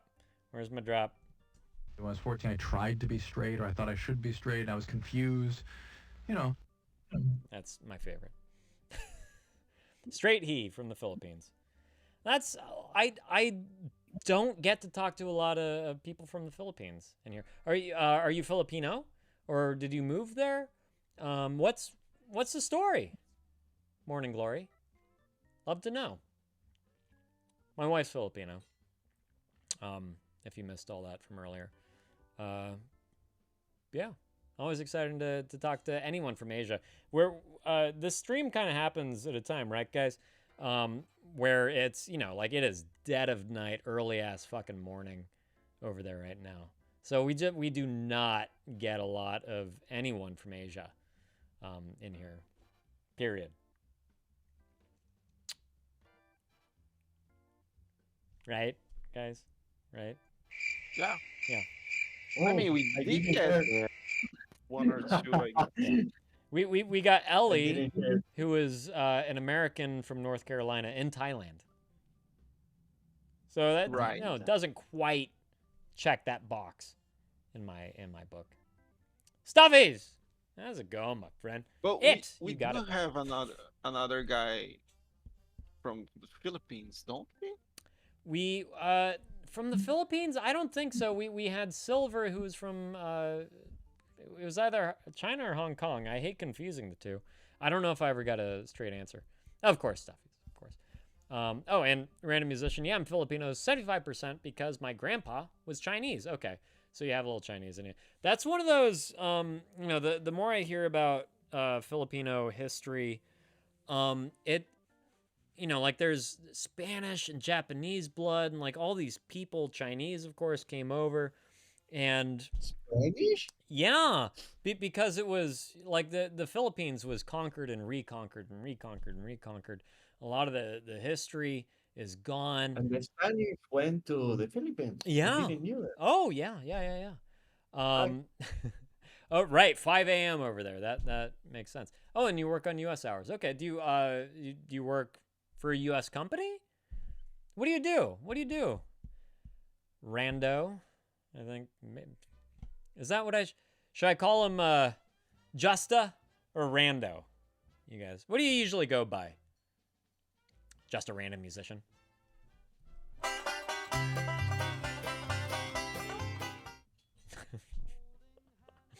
It's so long to say. Huh? Do you play music? Rando? No, you. Me? Well, sure. Should I announce that? I think we can keep calling him musician. We have other musicians here, but we don't It is call true. them musicians. Yeah, no, you're absolutely right. Yeah. I work for a UK company, but was assigned to handle American time zones. Interesting. I work at a travel agency. I'm glad to hear that they're still around, to be perfectly honest. Unless, you work for, Kayak or Travelocity or do you refer to those as travel agencies? I swear, like growing up, I would see travel agencies all over the fucking place. And they've just like gone the way of the dodo. I have not seen a travel agency in ages. and it's all transformed to this online kind of industry, and it's a shame. I've never set foot in a travel agency, not once in my life. I kind of wish that I had, just to have that experience and to talk to someone face to face about, like where to go, what are good tickets right now, but also all the things to see there, because they of course have all the brochures, they have all the recommendations, they have all that fun stuff. And it's if you plan on traveling anywhere these days, you kind of look for cheapest airfare, and then from there it's well, I don't really want to go to wherever, but you know nothing about that place that has cheap tickets, and you're probably not going to look them up, because you're just going to stay in your fucking studio apartment masturbating. Am I projecting? That's what you do, right? Maybe. Yeah. Masturbator, gee. Maybe. I am the masturbator. Stuffies, I recently learned about the Spanish-American War. The Philippines, Guam, Puerto Rico were given to the U.S. from Spain. That makes perfect sense, right? I honestly didn't even know that. I did recently learn, I think it was Bobby came in here and said that the America resold the Philippines' independence back to them, which completely new information to me. I had never heard that. Yes. No, I've never visited the Philippines. Right, for 300 fucking years, you guys. Oh, shit. Yeah. Spain was ruthless, and they speak some Spanish there. Well, I would say that a lot of depending on the dialect that you speak, there you go. He says that my dialect is actually broken Spanish. I would certainly say, just listening to people speak different Filipino dialects, there are a lot of Spanish sounding words in there that do mean what they mean in Spanish. I'm in California. I border Mexico. I learned a little bit of Spanish growing up, but I hear a lot of fucking Spanish in my day-to-day. Familiar words, right? They're what? Familiar words. There is a Familial? concept Familiar. linguistic. Mm-hmm. Tagalog is right, but from what I have heard of Tagalog, when I know that I'm hearing Tagalog, because I also hear a lot of Kapampangan, I hear a lot of Visayas. It's Tagalog doesn't sound as Spanish as some of the other dialects that I hear. Random musician, my wife and her family, they're Kapampangan. I don't know if that means anything to you. It really doesn't mean anything to me. I don't know which island that would be. I have not been to the Philippines. I have not visited, where my wife's parents are from. I don't know if you were in here earlier, but she hasn't spoken to her dad in coming up on 30 years, and there's kind of little to no reason for her to go back to the Philippines. She kind of escaped the Philippines in a lot of ways. I would like to visit it just because I want to travel to as many places as I possibly fucking can before I die. Right, your national language is Tagalog, but we have hundreds of subdialects. Right, it's like every island just about, right? Has their own dialect. Please correct me if I ever misspeak, by the way. I would love to as well, Stuffies. My wife is pretty dead set on never returning to the Philippines. As I was saying, Rando, she lived in Angeles City for the longest time, near Clark Air Base. I don't know if that means anything to you. I don't even know what island that is. I don't know if that's the same island as Manila or what. But we don't have any plans on going back. Oh, you've been there. Okay, yeah. So that's where she grew up for a number of years. She's not from there. She was born in Los Angeles, and then shit happened, and she ended up back in the Philippines. And I think it was kind of a culture shock for her. You should visit Gary, Indiana. Why? Why not? All right, here I go. The best city in the USA. So good they made a TV series after it.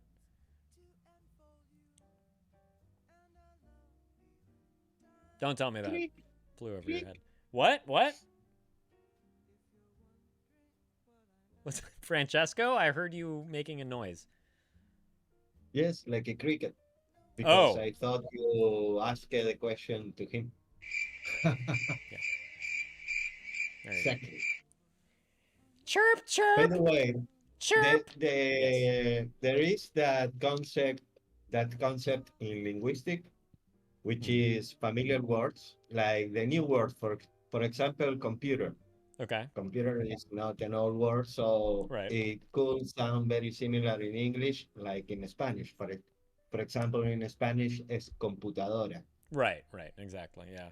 And so many of those Latin-based languages, the love languages as they were, French, Spanish, Italian, they're also similar. And I almost hate admitting this, but the majority of my studying a secondary language was French, and honestly, like that has made it easier to understand both Spanish and Italian. Like I can listen to it, I can read it, and I can get it. Of course. Like, can I speak it? Latin languages. Right, exactly. Yeah. Random musician, yeah, life here is unique, in air quotes, I would say. I got so lucky to get a job in the UK earning US dollars and spending it here. Absolutely. I'm sure that, it goes a long fucking way there, translating to the peso, right? Detroit, Michigan, Macon, Georgia. It's all favelas. Back on the favelas. New Blesso. Ah, great. Isn't it? What are you talking about in the mobile? The fuck are you talking about? Oh, yeah, that's awesome, musician. Yeah, fuck yeah, I bet. That's great. Keep it up. What's your love life like? Random musician. Let's get down to it a little bit. I don't know what the fuck you're talking about, Jack. I don't know either. Okay. I'm just making up lore. Yeah, wouldn't that be great? Are you in the mall? Am I in the question. Am I in the mall right now? And the mafia. Oh, in the mafia. Because you're talking about Italians or. Yeah. I'd like to make you an offer you can't refuse. Jesus Christ. That's good, right? Yeah. Leave the cannoli. Nice John Travolta impression. Oh yeah, you like that. Yeah, Gotti 2017. Fuck yeah. Oh yeah. There we go. Fuck. I almost want to watch that just because it's legendarily bad at this point. Yeah, I hear you, Mr. Dude, hey, do you want to join the Discord? Rando? We can actually talk real time. That's, like I encourage it simply because it is so much easier to communicate through the voice chat. I have this huge problem. Excellent. Yeah, ! Discord. Perfect. Thank you so much. Thank you, Jack.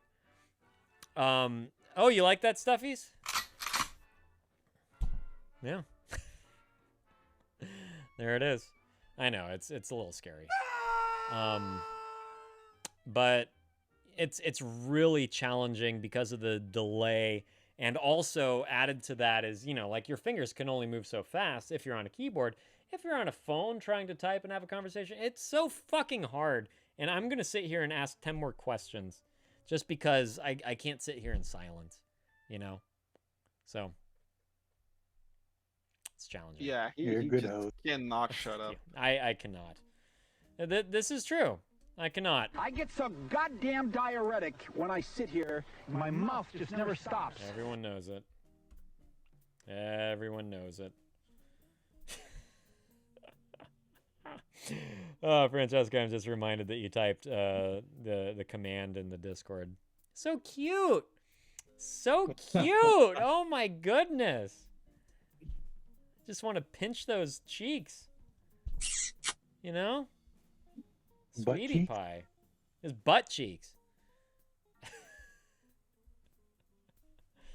Bouncy, bouncy. Come on.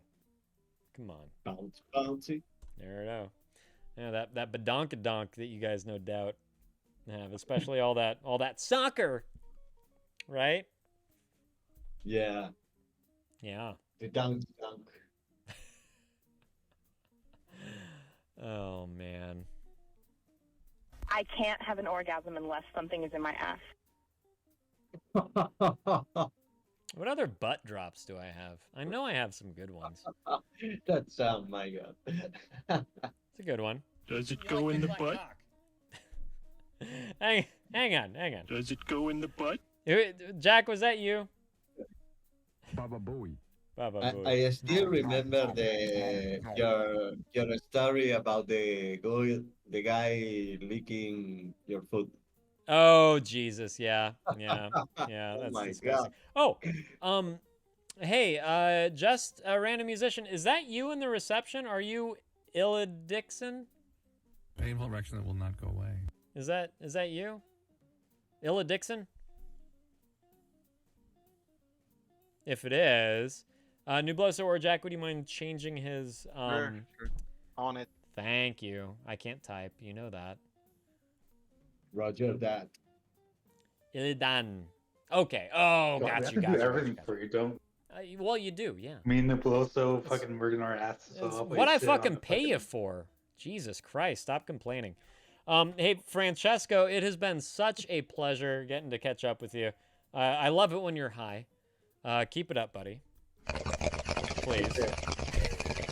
Thank you. Yeah. Marijuana is the flame, heroin is the fuse, LSD is the bomb. Yeah? Oh, okay, bye. I was going to say I'll drag you on out, and I'm going to bring random musician back in. Dr. Bear, welcome back. Speaking of Dr. Bear, there was a bear attack earlier. I only just got around to reading your comment after you left. I want to hear about that. No, he does. Shut up, Jack. Hello, yes, what's poppin', guys? Hello, oh my goodness. It is so great to hear from you. What's poppin'? Well, you know, just meeting Bills. new fucking people. Oh, Bills. Okay. Bills New is Blosso's poppin'. answer. Yeah. Buffalo Bills.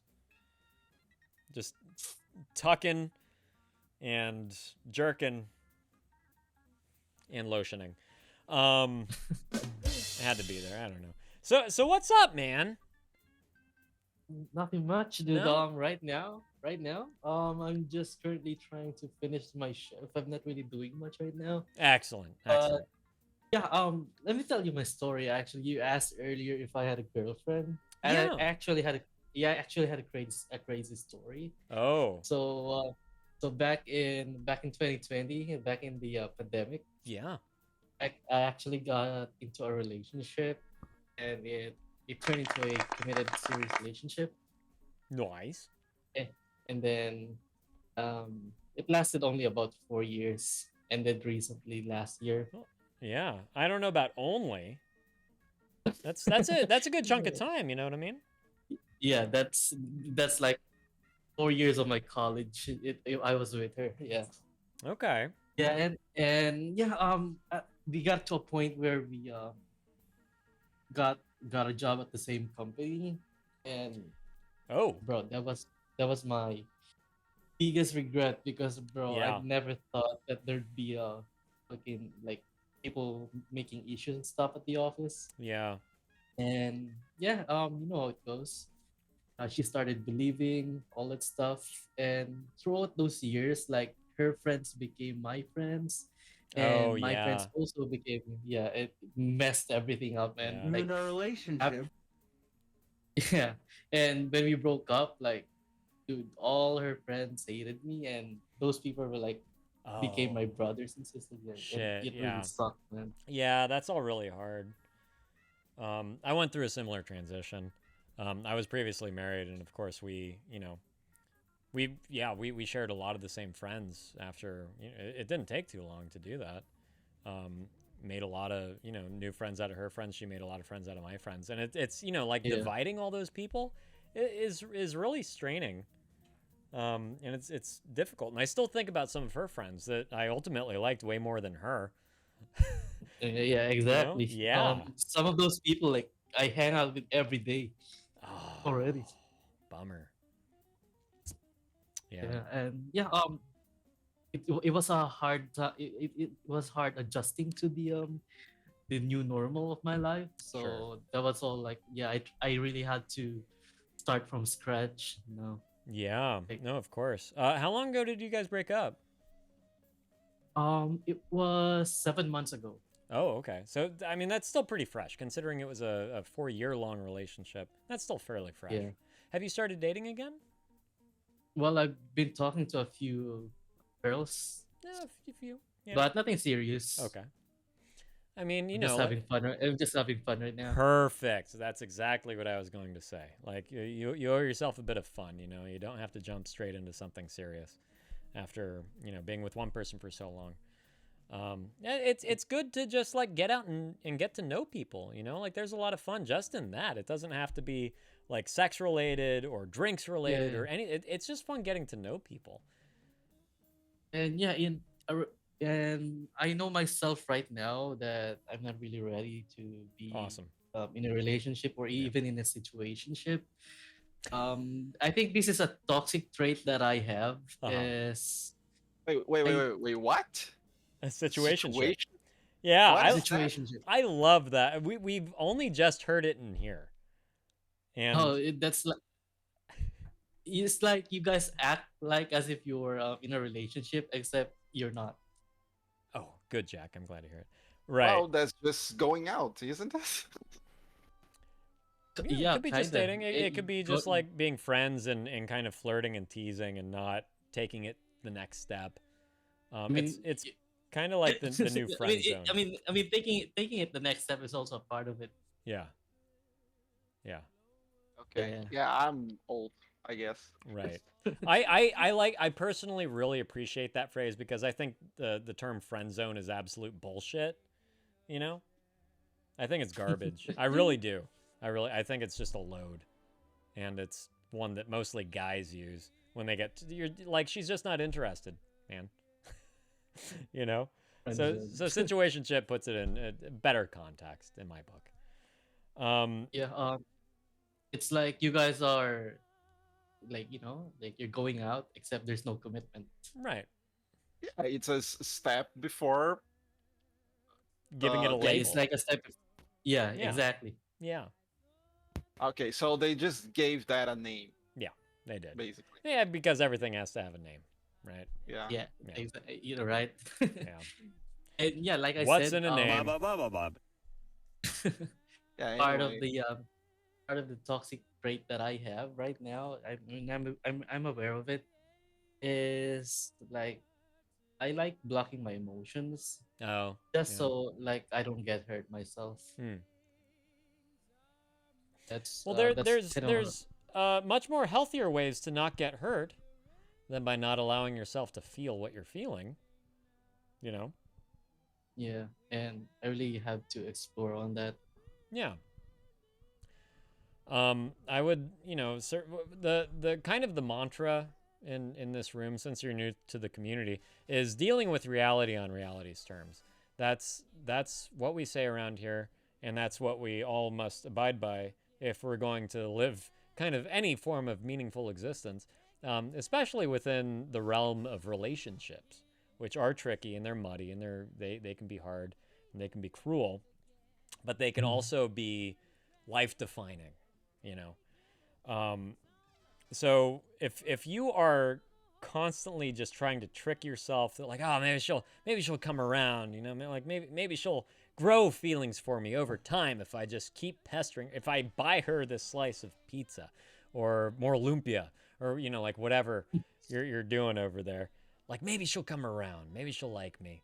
It's like if you're not getting it, you know, then that's what it is. And you got to move on. And if a girl is something that you're really looking for to have in your life, someone to call your girlfriend, someone to have as a partner,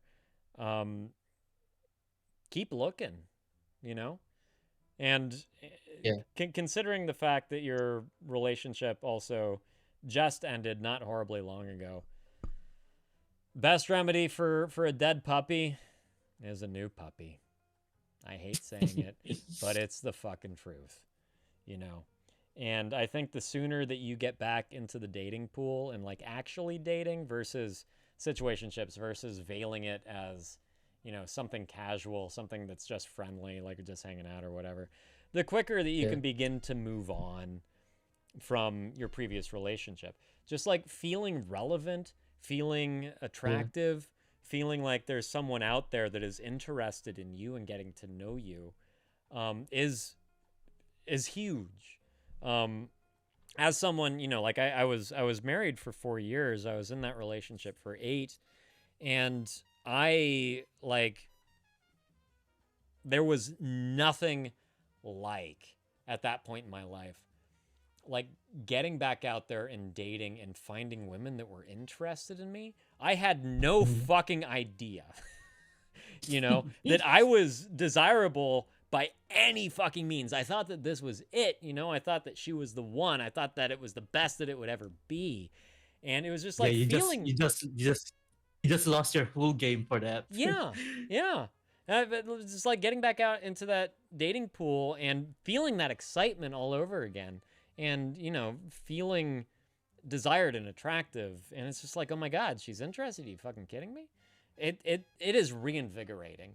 And it gives yourself just a level of fucking confidence. Even if, you know, like even if you're not that interested in that person, just going out on a casual fucking date, just knowing that there's someone out there that is like, ooh, this guy's kind of cute, you know, that boosts the confidence to a very healthy level. So Exactly. Yeah, I think that's kind of like the point of being in the situationship also. yeah. Except it's kind of a plateau. Yeah. Yeah. It doesn't like go further than that. Right. But yeah, like by any means, do you feel ready to go further than that?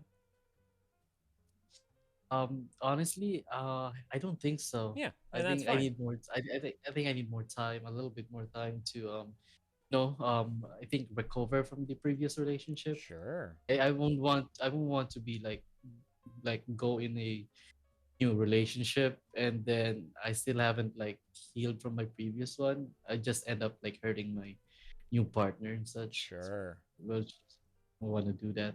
No. That's very good of you, and very aware. It's very self-aware. So no, good on you. Good on you. Just have fun while you can. When you're gonna be ready, you're gonna be ready. Yeah, exactly. Best of luck. How did this relationship end, if I may ask? Oh, it ended very bad, man. So it started falling apart piece by piece. So at the end of the relationship, after it ended, she kind of like talked a lot of bad stuff behind my back. Oh, among really? her friends. Yeah. Oh man. I started hearing it from my coworkers. So I had to quit that job. So you know, for the sake of my mental health. Yeah. Yeah, That and sucks. so yeah, it really sucks, man. Ugh. I really hate the fact that she had to turn like everyone against me and Right. everyone just believed her without like hearing my side of the story. That's garbage. Yeah. It's always shocking to me that, you know, like someone that has claimed to love you can turn around like that and just wreak absolute havoc, especially on something like your social life, you know. Exactly. It's crazy. It's absolutely crazy. I'm sorry that that's kind of what, you know, like the pieces that you had to pick up at the end of that, and I'm sorry that she treated you that way. Always surprising to hear, but they're out there. You know, you never truly know a person. Yeah, but after the breakup, like I said before, I'm really good at blocking my emotions, but I do feel it like packing inside me, so I really need something to let it out, like, you know. Sure. What are your outlets these days? Well, music. I'm not really doing any music right now. Right. I think but I was reading the last time you played a guitar was a year or so, something ago. Yeah, I got busy with life and all, but right now, what I've been doing is I've been riding my motorcycle to far places and just like camping out. Nice. You know, going on a nature trip, Yeah. going to the beach, just going outdoors in general. Excellent. That's nice. That's good. I mean, that's really healthy for you to do. You know, Yeah. getting out of the house, go experiencing nature, all very I- very healthy means of, you know, I used relieving to some be of those feelings. uncomfortable. I used to be uncomfortable, like eating alone, like going out alone. But Really? now I found yeah, I really was uncomfortable back then, Mhm. like going out by myself. But right now, I really found peace with solidarity, bro. I like enjoy time with myself more than Great. like I used to. Yeah, that's great. And again, like I already said this, but what better time, what better way to spend your time than towards yourself? You know, especially in this period where you don't have to give so much energy to another person that's expecting something from you. You know, put it all back towards yourself. Yeah, like right now I'm at peace and about the me being ready in a relationship. Yeah. That's what I'm afraid of. Like I'm afraid that they might like shatter my peace. Well, now you know, like I hope that you've picked up some red flags along the way, things to look out for, to, you know, back away from, when you see them rear their ugly heads. But, you know, like be on guard. That's okay. That's okay to be on guard at first. And, you know, like once you know that you can start to open up a little bit to another person and get to know them better and allow them to get to know yourself better, then you know you're in a pretty good spot, you know? Yeah. But it's always healthy to have a little guard up. That's totally fine. And yeah, I definitely agree. Yeah. But funny thing is, I'm actually a social worker. Oh, are you? I've dealt with yeah, I'm a social worker Really? over here. No shit. And I really don't like to self-diagnose because you know how biased we can be. Right. Yeah, we're But not that supposed to. We're it's not always supposed to. it's always nice to have other people's opinions. Sure. I mean, especially objective opinions. You know, like this is the first time I've talked to you. I don't fucking know you. You know, I will only ever be able to know you so much, without being exactly. in your immediate vicinity, like hanging out and shit. You know, so that's, you know, like again, like the power of therapy is huge, and just being able to open up to strangers and to feel validated, you know, it is immense. To know that we're Definitely, not crazy dude. for feeling what we're feeling. Yeah, definitely. I really feel comfortable like talking in here, and Good. sharing my stuff with you guys. Good. I'm glad. You hear that, everybody? Everyone out there should feel fucking comfortable enough to come spill their guts a little bit. It's fine. There's no judgment here. We've all Yeah. been through shit. We're all in shit still. It's Exactly. totally fine. I appreciate. Yeah, like I, me myself. Like I like connecting like bad experiences with humor. So With humor? that's kind of my with humor. Love it. I kind of like making jokes about bad things that happens in my life. There's a lot of, like, in my experience, there is a lot of honesty in humor. Exactly. You know, I think that it's a really healthy way to approach the truth. In all honesty. Yeah. I really do mean that. So yeah, I'm glad that you're. I do my best. You know, like I try to be funny. I can only fucking hope that I'm funny. Here, because I really want to inject that in this whole like mental health platform kind of thing. I think that humor is healing, and I think that there's power to it and truth in it. And thank you for saying that. Truly, thank you. Yeah, no worries, Yeah. man. I also really do appreciate like you guys talking to me over here, giving me a platform. Oh yeah, of course. Anytime you want to come in and chat, that's yeah. You know how it works now. Actually, did you type !join in the Twitch chat? I don't think you did. Yeah, I don't think I did, man. Broke the fucking rules straight off the bat. Come on, dude. Get out of here, you bitch. Come on. Ugh. Ugh. It's actually a pretty new thing to the stream, so I didn't even notice. I didn't even know there was a rule, to be honest. Yeah, that's fine. That's my failure. That's my own fucking failure. Yeah, I have this, you know, it's a new digital queue system so that people can line up. Because, you know, like today, right now, it's a little quiet in here, which is really nice. But sometimes I do get a lot of people just chiming on into the Twitch chat and being like, hey, can I talk for a minute? And I lose people. No, like I totally lose people in the fray. And I'll let people, you know, that have joined more recently than others come first. Yeah. So, you know, I really want to try to stick to this new structure that we've kind of formed. But yeah, understood. That works. Yeah. I definitely understand. Yeah. Yeah.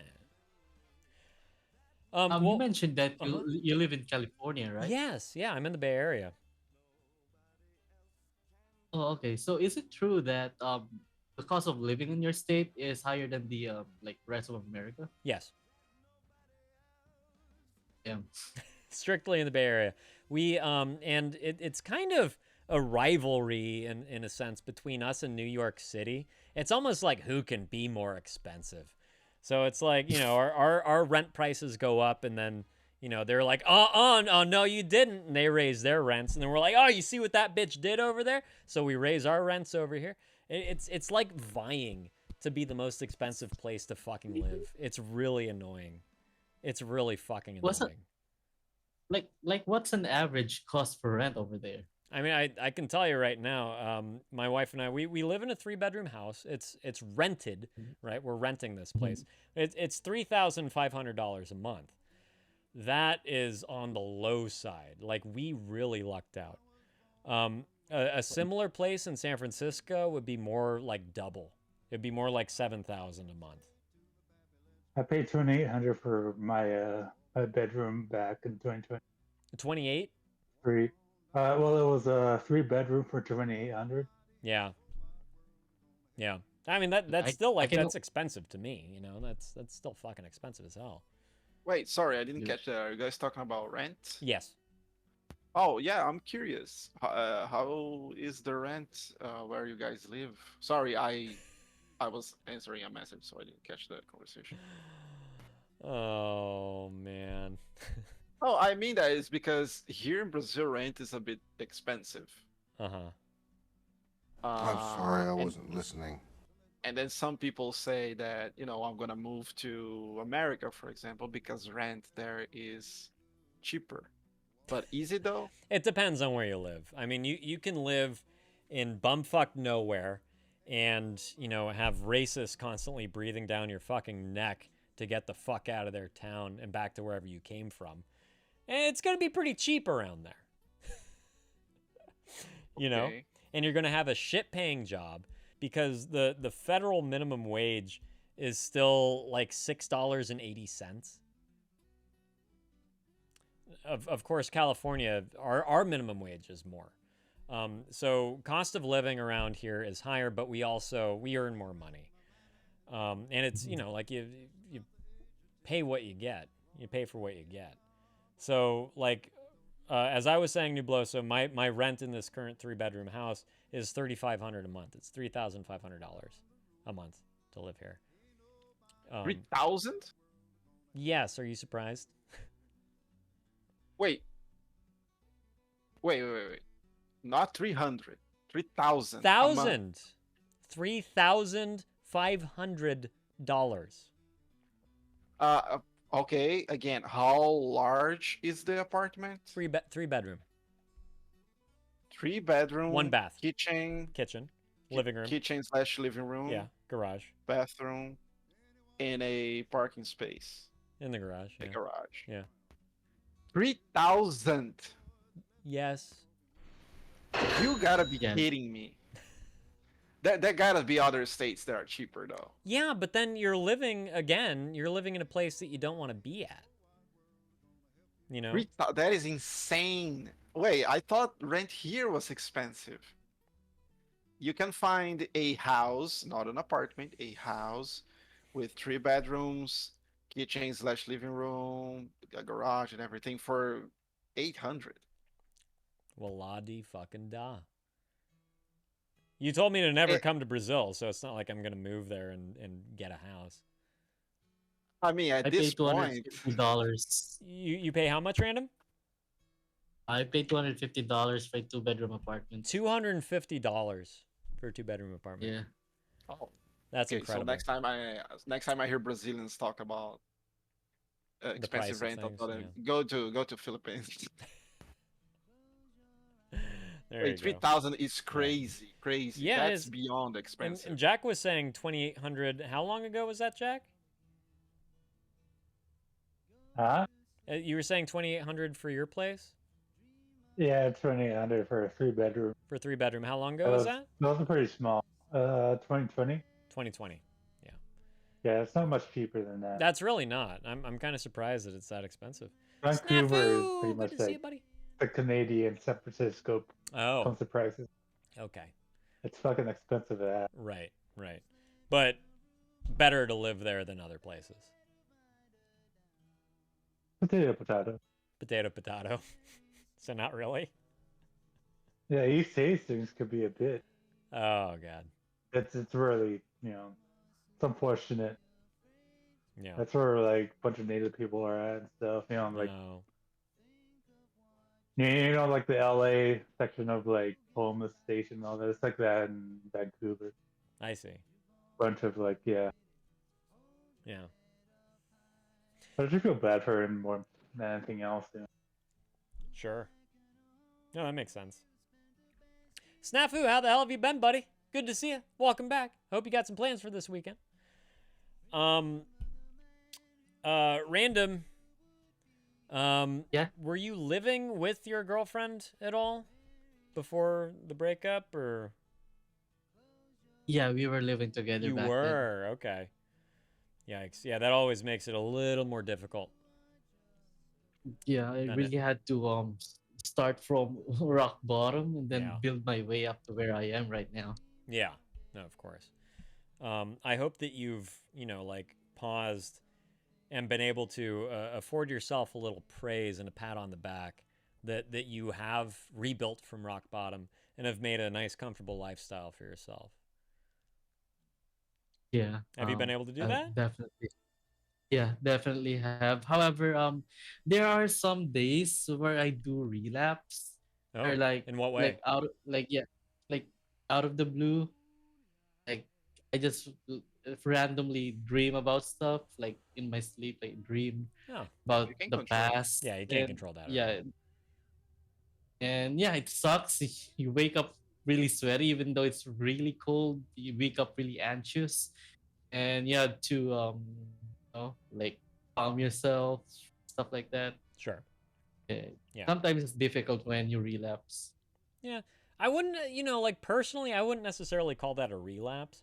If you got drunk and texted her, especially like a dick pic or something, then I would say, Painful erection that will not go away. I would call that a relapse.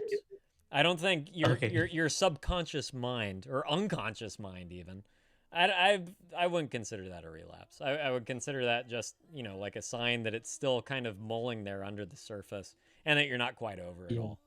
Like that. Yeah, it's just me being Carter. Yeah, exactly. Like you can't control that. So don't be too hard on yourself when that happens. Carter, I'm glad that you're here. I just wanted to, thank you for putting yourself out there in the Discord and especially with JC, just saying that you're there for him and if he wants to talk, that you're there to talk. I just appreciate that. So thank you, Carter, sincerely. That's all. I hope that everything is well in your world.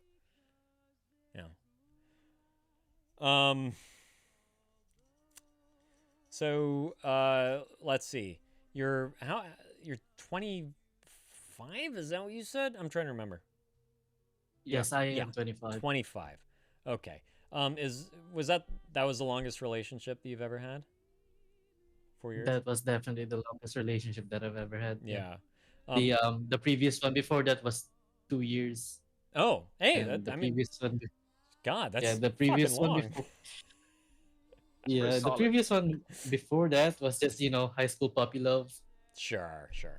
Yeah. Yeah, I understand that. Kind of a serial monogamist, though. Yeah. That's impressive. Yeah, you just want somebody to love, don't you? Yeah, I don't really have much time to do any other things. Yeah, I hear that. No, that's good. That's good. When the time is right, it'll all be gravy, as the kids say these days. Yeah, I think that's the hot new phrase. I thought it was skibbity. Probably. Yeah, add toilet to that. And yeah, golden. We need Beatsy here for that. We really do. Bro. I don't know what any of this shit means. Yeah. Bro, me too, bro. Yeah. Good. I'm glad. Carter, what's new, buddy? What the hell's going on? Same with you, Snafu. Never answered. What's up with you guys? And Stuffies. Fucking A. You still here? What's going on? What's going on, fellas? Always glad to see you here. Oh, by the way, random, since you're just new here, and Stuffy Snafu Carter, you're just joining. Community movie watch night next Thursday. Next Thursday, the 27th, 12 p.m. Pacific Standard Time. That is my time. There is a poll going right now in the Movie Mania thread over there in the Discord. Take your pick. What are we going to watch? Please do join us. It'll take place right here in the Discord in Therapy Theater, and I'll be streaming it. So you have a say as far as what we watch. I hope your choice is selected. Have you already voted for your own choice? Because I think you can. Okay. Do that. Oh yeah, that's right. Jack, I was gonna say. I don't think I told you. Yeah. I just voted. Oh, good. Which did he pick? I picked the Dictator. Get out of here, you bitch. Wrong choice. What did you want? He picked the Dictator. The Dictator. So Nubloso picked that one. And he hasn't seen it, and neither have I. But in all fairness, everything that I've been hearing about the Dictator is that it's really funny, Nubloso. Oh, good. Yeah, I mean, yeah. good. Huh? That's what Jason Matsumoto. What? He's in Matt from Brooklyn Nine-Nine. Oh, a guy from Brooklyn Nine-Nine? Isn't it? Cool. You'll recognize him, but nice. That's a funny show. I like that show. Oh, Carter. Yeah, thank you. Carter says, you're welcome. I actually looked at the data, and the difference in numbers of suicide for men and women is exponentially higher for men. Yeah. I got to have another men's mental health Monday, because, man, we are just so trained to not talk about what we're experiencing and to not acknowledge those feelings and not ask for help. It's such a fucking shame. It's absolutely insane. And I feel so bad that's a reality. So a very big advocate for men's mental health. Yes. Thank you, Carter. Thank you. Yeah. Couldn't agree more, man. Couldn't agree more. What a disservice to half the fucking population and just be like, shut the fuck up and walk it off, you little bitch. You know? Like, what you're feeling is crap. That's bullshit. You're just a stupid little boy. It has gotten better. And, there's dialogue, there's conversations about it. We're still not quite there, especially, like being an American male. It's still, there's still that stigma just of getting fucking help, just seeking mental health. There's still that stigma. Can you imagine it like 100 years ago, though? Oh, going to therapy groups in 1910. Well, they didn't exist, buddy. Like, you're getting ahead of yourself there. You know? Hey, dude, is there any Pilates classes in this bar? What about Pilates classes in a barn? No, like going back to like 1925 to ask for like Pilates classes. Oh, I see. Yeah, and protein shakes. Carter, and I understand it's real for women too. I mean, so disrespect for women with those issues. What are you saying? So no disrespect? Yeah. No, equal opportunity mental health advocate for fucking sure. I certainly do, like being a male who comes from a background where it's just, like boys don't fucking cry, you little pussy. Like of course I'm going to try to urge men a little more to talk about these issues because they need it.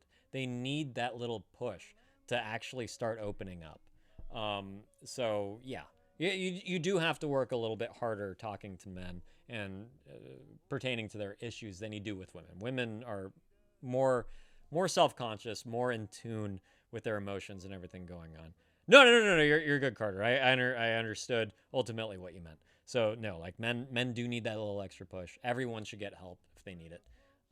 But there should be, you know, this added little extra focus towards allowing that dialogue with men for them to overcome that fucking stigma of being a person with testicles that also somehow has feelings. Something's wrong with his testicle? You know, like that's kind of it.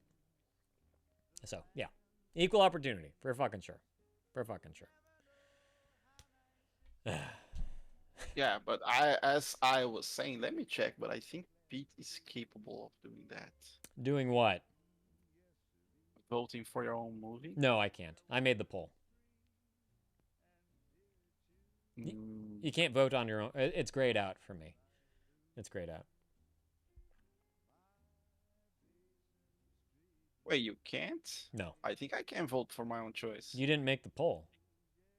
Oh, okay. Oh, but I won. That would be unfair. Yeah. Jack, did you vote? Oh, you can see who voted. I didn't know that. What was that? Jack, did you vote for your movie? Oh yeah. Goddamn son of a bitch! Are you not allowed to? Oh. Disrespectful, disgusting man. Dubloso could do the same. He could do the same. Dubloso could. Yeah, he could. I didn't figure that it was something that I had to, you know, address before I made the poll. I should have said, hey, please don't vote for your own movies. But yeah, Fine, whatever. It's fine. vote. Can you unvote? I don't know. Yeah. I'll try. We can't just count one less. We can.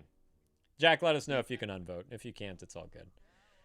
I didn't know that you could vote for your own choice. I can unvote. You can't?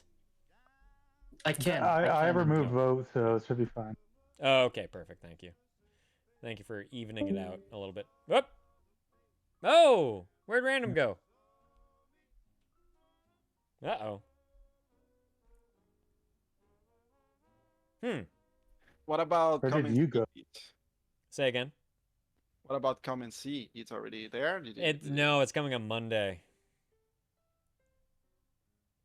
That one I am curious. I'm very excited. But I don't think you're gonna watch as soon as you get there, right? I know you. Oh, I gotcha. I gotcha, random. Yeah, you're all good. Thank you once again. I typically thank people before they leave the voice chat. If I know that they're going to leave, I thank them for, you know, coming on in and discussing their issues and just, you know, being willing to jump on in and discuss things live. I really do appreciate it. And, you know, it's a good model for everyone else that's in here that may want to discuss things but can't necessarily, you know, or they don't have the courage. But, you know, they see someone new come on in and they do it themselves. And then people, you know, they find that little bit of courage that pushes them a little bit closer to doing it. So I appreciate you. I really do appreciate you, man. And also, just since you're new, I'm almost out of here. 2 minutes to go. Fuck. Yeah. Let's see. So I stream Monday, Wednesday, Friday. 11 a.m. to 3 p.m. PST. That's kind of my usual routine. I have a 6-year-old son, so things are, you know, like subject to change depending on if his school has made up a new holiday or not, or if he gets sick, because, you know, fucking kids are just virus sponges. But that's my schedule, and I hope to see you back again on Monday. A couple other things. Yeah, you already saw the community movie night. I'm going to start that up again. But also, the background. I have this background challenge. Yes, Carter, the movie is on the 27th. Exactly. The background is always from a well-known movie. I'm going to say well-known from now on instead of famous. How about that? You okay with that? You bless you? Yeah. I mean, I'm pretty sure I already guessed this one, though. Well, that's what you think. Oh, perfect. Perfect musician. I'm glad to hear it. But if you guess correctly what movie the background is from, I got shit. I got shit to mail out. I got stickers and coasters and bottle openers and koozies and all kinds of crap to fill your junk drawer. So just, you know, let me know if you have a guess. Or I can just give you a gift sub. How about that? At any rate, you guys, I am going to start looking for someone to raid. It's gotta be The Room. She was gonna raid his ass. Oh man, that fucking movie. No, it's not. It's not Beverly Hills Cop. Nope. That's a damn lie, and you know it. Sorry, I didn't turn off my soundboard yet. Deliverance? It's not Deliverance. I like where you're going. I already told you what it is. Hills of Judging by the sign, the railroad sign, Right. poles, it's The Hobbit. Of course. It's truly it. If there was a car driving in the background, then it could be Death Wish. Fellowship, right? What? Death Wish? No, it's not Death Wish. I still do like where you're going though. I know that you've seen this one. Jack. Like where you going? I know that you've seen this one. I do. Just based on the kinds of movies that we've talked about in the past. I know you've seen this one. Well, I don't know that you've seen this one. I think you've seen this It one. does look familiar. Yeah. It should. It should. Enter the Dragon? No. It's not. It's Is not. that a guy behind you? Oh, maybe. Shoot, I'm not looking at my... There. Yeah, let me we just- can actually see. Yeah, let me has just let me just cover that up a little. he has his hand Just you raised. think you know? You think you know? Who the hell are we going to Dirty raid? Harry. It's not. No, it's not. I just did Dirty Harry. I'm not gonna come and do one of its sequels anytime soon. Did Lisa? Ooh. Elizabeth. Oh, there's Elizabeth. Oh my God. What? Elizabeth? Oh, Right. Elizabeth! Oh, I'm looking for a raid right now. Hi, how's it Right. going? Good to see ya. It's I not was Sherlock going to Holmes. ask. Yeah, no, I she's was not going raiding. to ask if her. If her stream was up. Yeah, Subaton. Mersha Games. Thank you. Thank you for the recommendation. Thank you. How long have you been here? You were just lurking to give me a raid recommendation? Mersha Games. Is that how it works? Oh, 9 seconds. Holy shit. Oh, that works fast. You guys, thank you so much for everything. Have a fantastic fucking weekend. Thank you, Nublo. So thank you, Jack, and thank you, Random Musician, for joining. Oh, now I get to click raid now, so I didn't have to spill all that shit. I usually use the raid browser. I don't know what the fuck I'm doing. Yeah, we know that. Yeah. You guys, until next time. Elizabeth, I'm glad that you've been lurking. I hope that things have been well. Thank you for the raid recommendation. I'm curious to see who the fuck this is. It's going to be fun. Just, you know, diving in blind. Might as well have a fucking blindfold. I don't know. My pleasure. Always my pleasure. Oh, awesome. Subathon was fantastic and wonderful. You guys, if none of you in here know Elizabeth, if none of you follow her, please give her a fucking follow. Dear God. I She got a absolutely sub on deserves it. her stream. Oh, you did? Someone subbed me. I don't know who that was. Well, there you go. Elizabeth, I'm so glad to hear that life is great. You deserve it. You fucking deserve it. All right? I hope you realize that. I know that it can take a lot to realize that, but I hope that you're at least inching towards that realization that you do deserve it. At any rate, you guys, it has been a fantastic week. Thank you all so much. And thanks for your patience, too, just amidst all the technical difficulties I was having earlier this week. I'm just really glad that not only are you here right now, but you've also come back. Oh, am I rating? Yeah. Yeah, I rated. Whoops. Well, live and learn.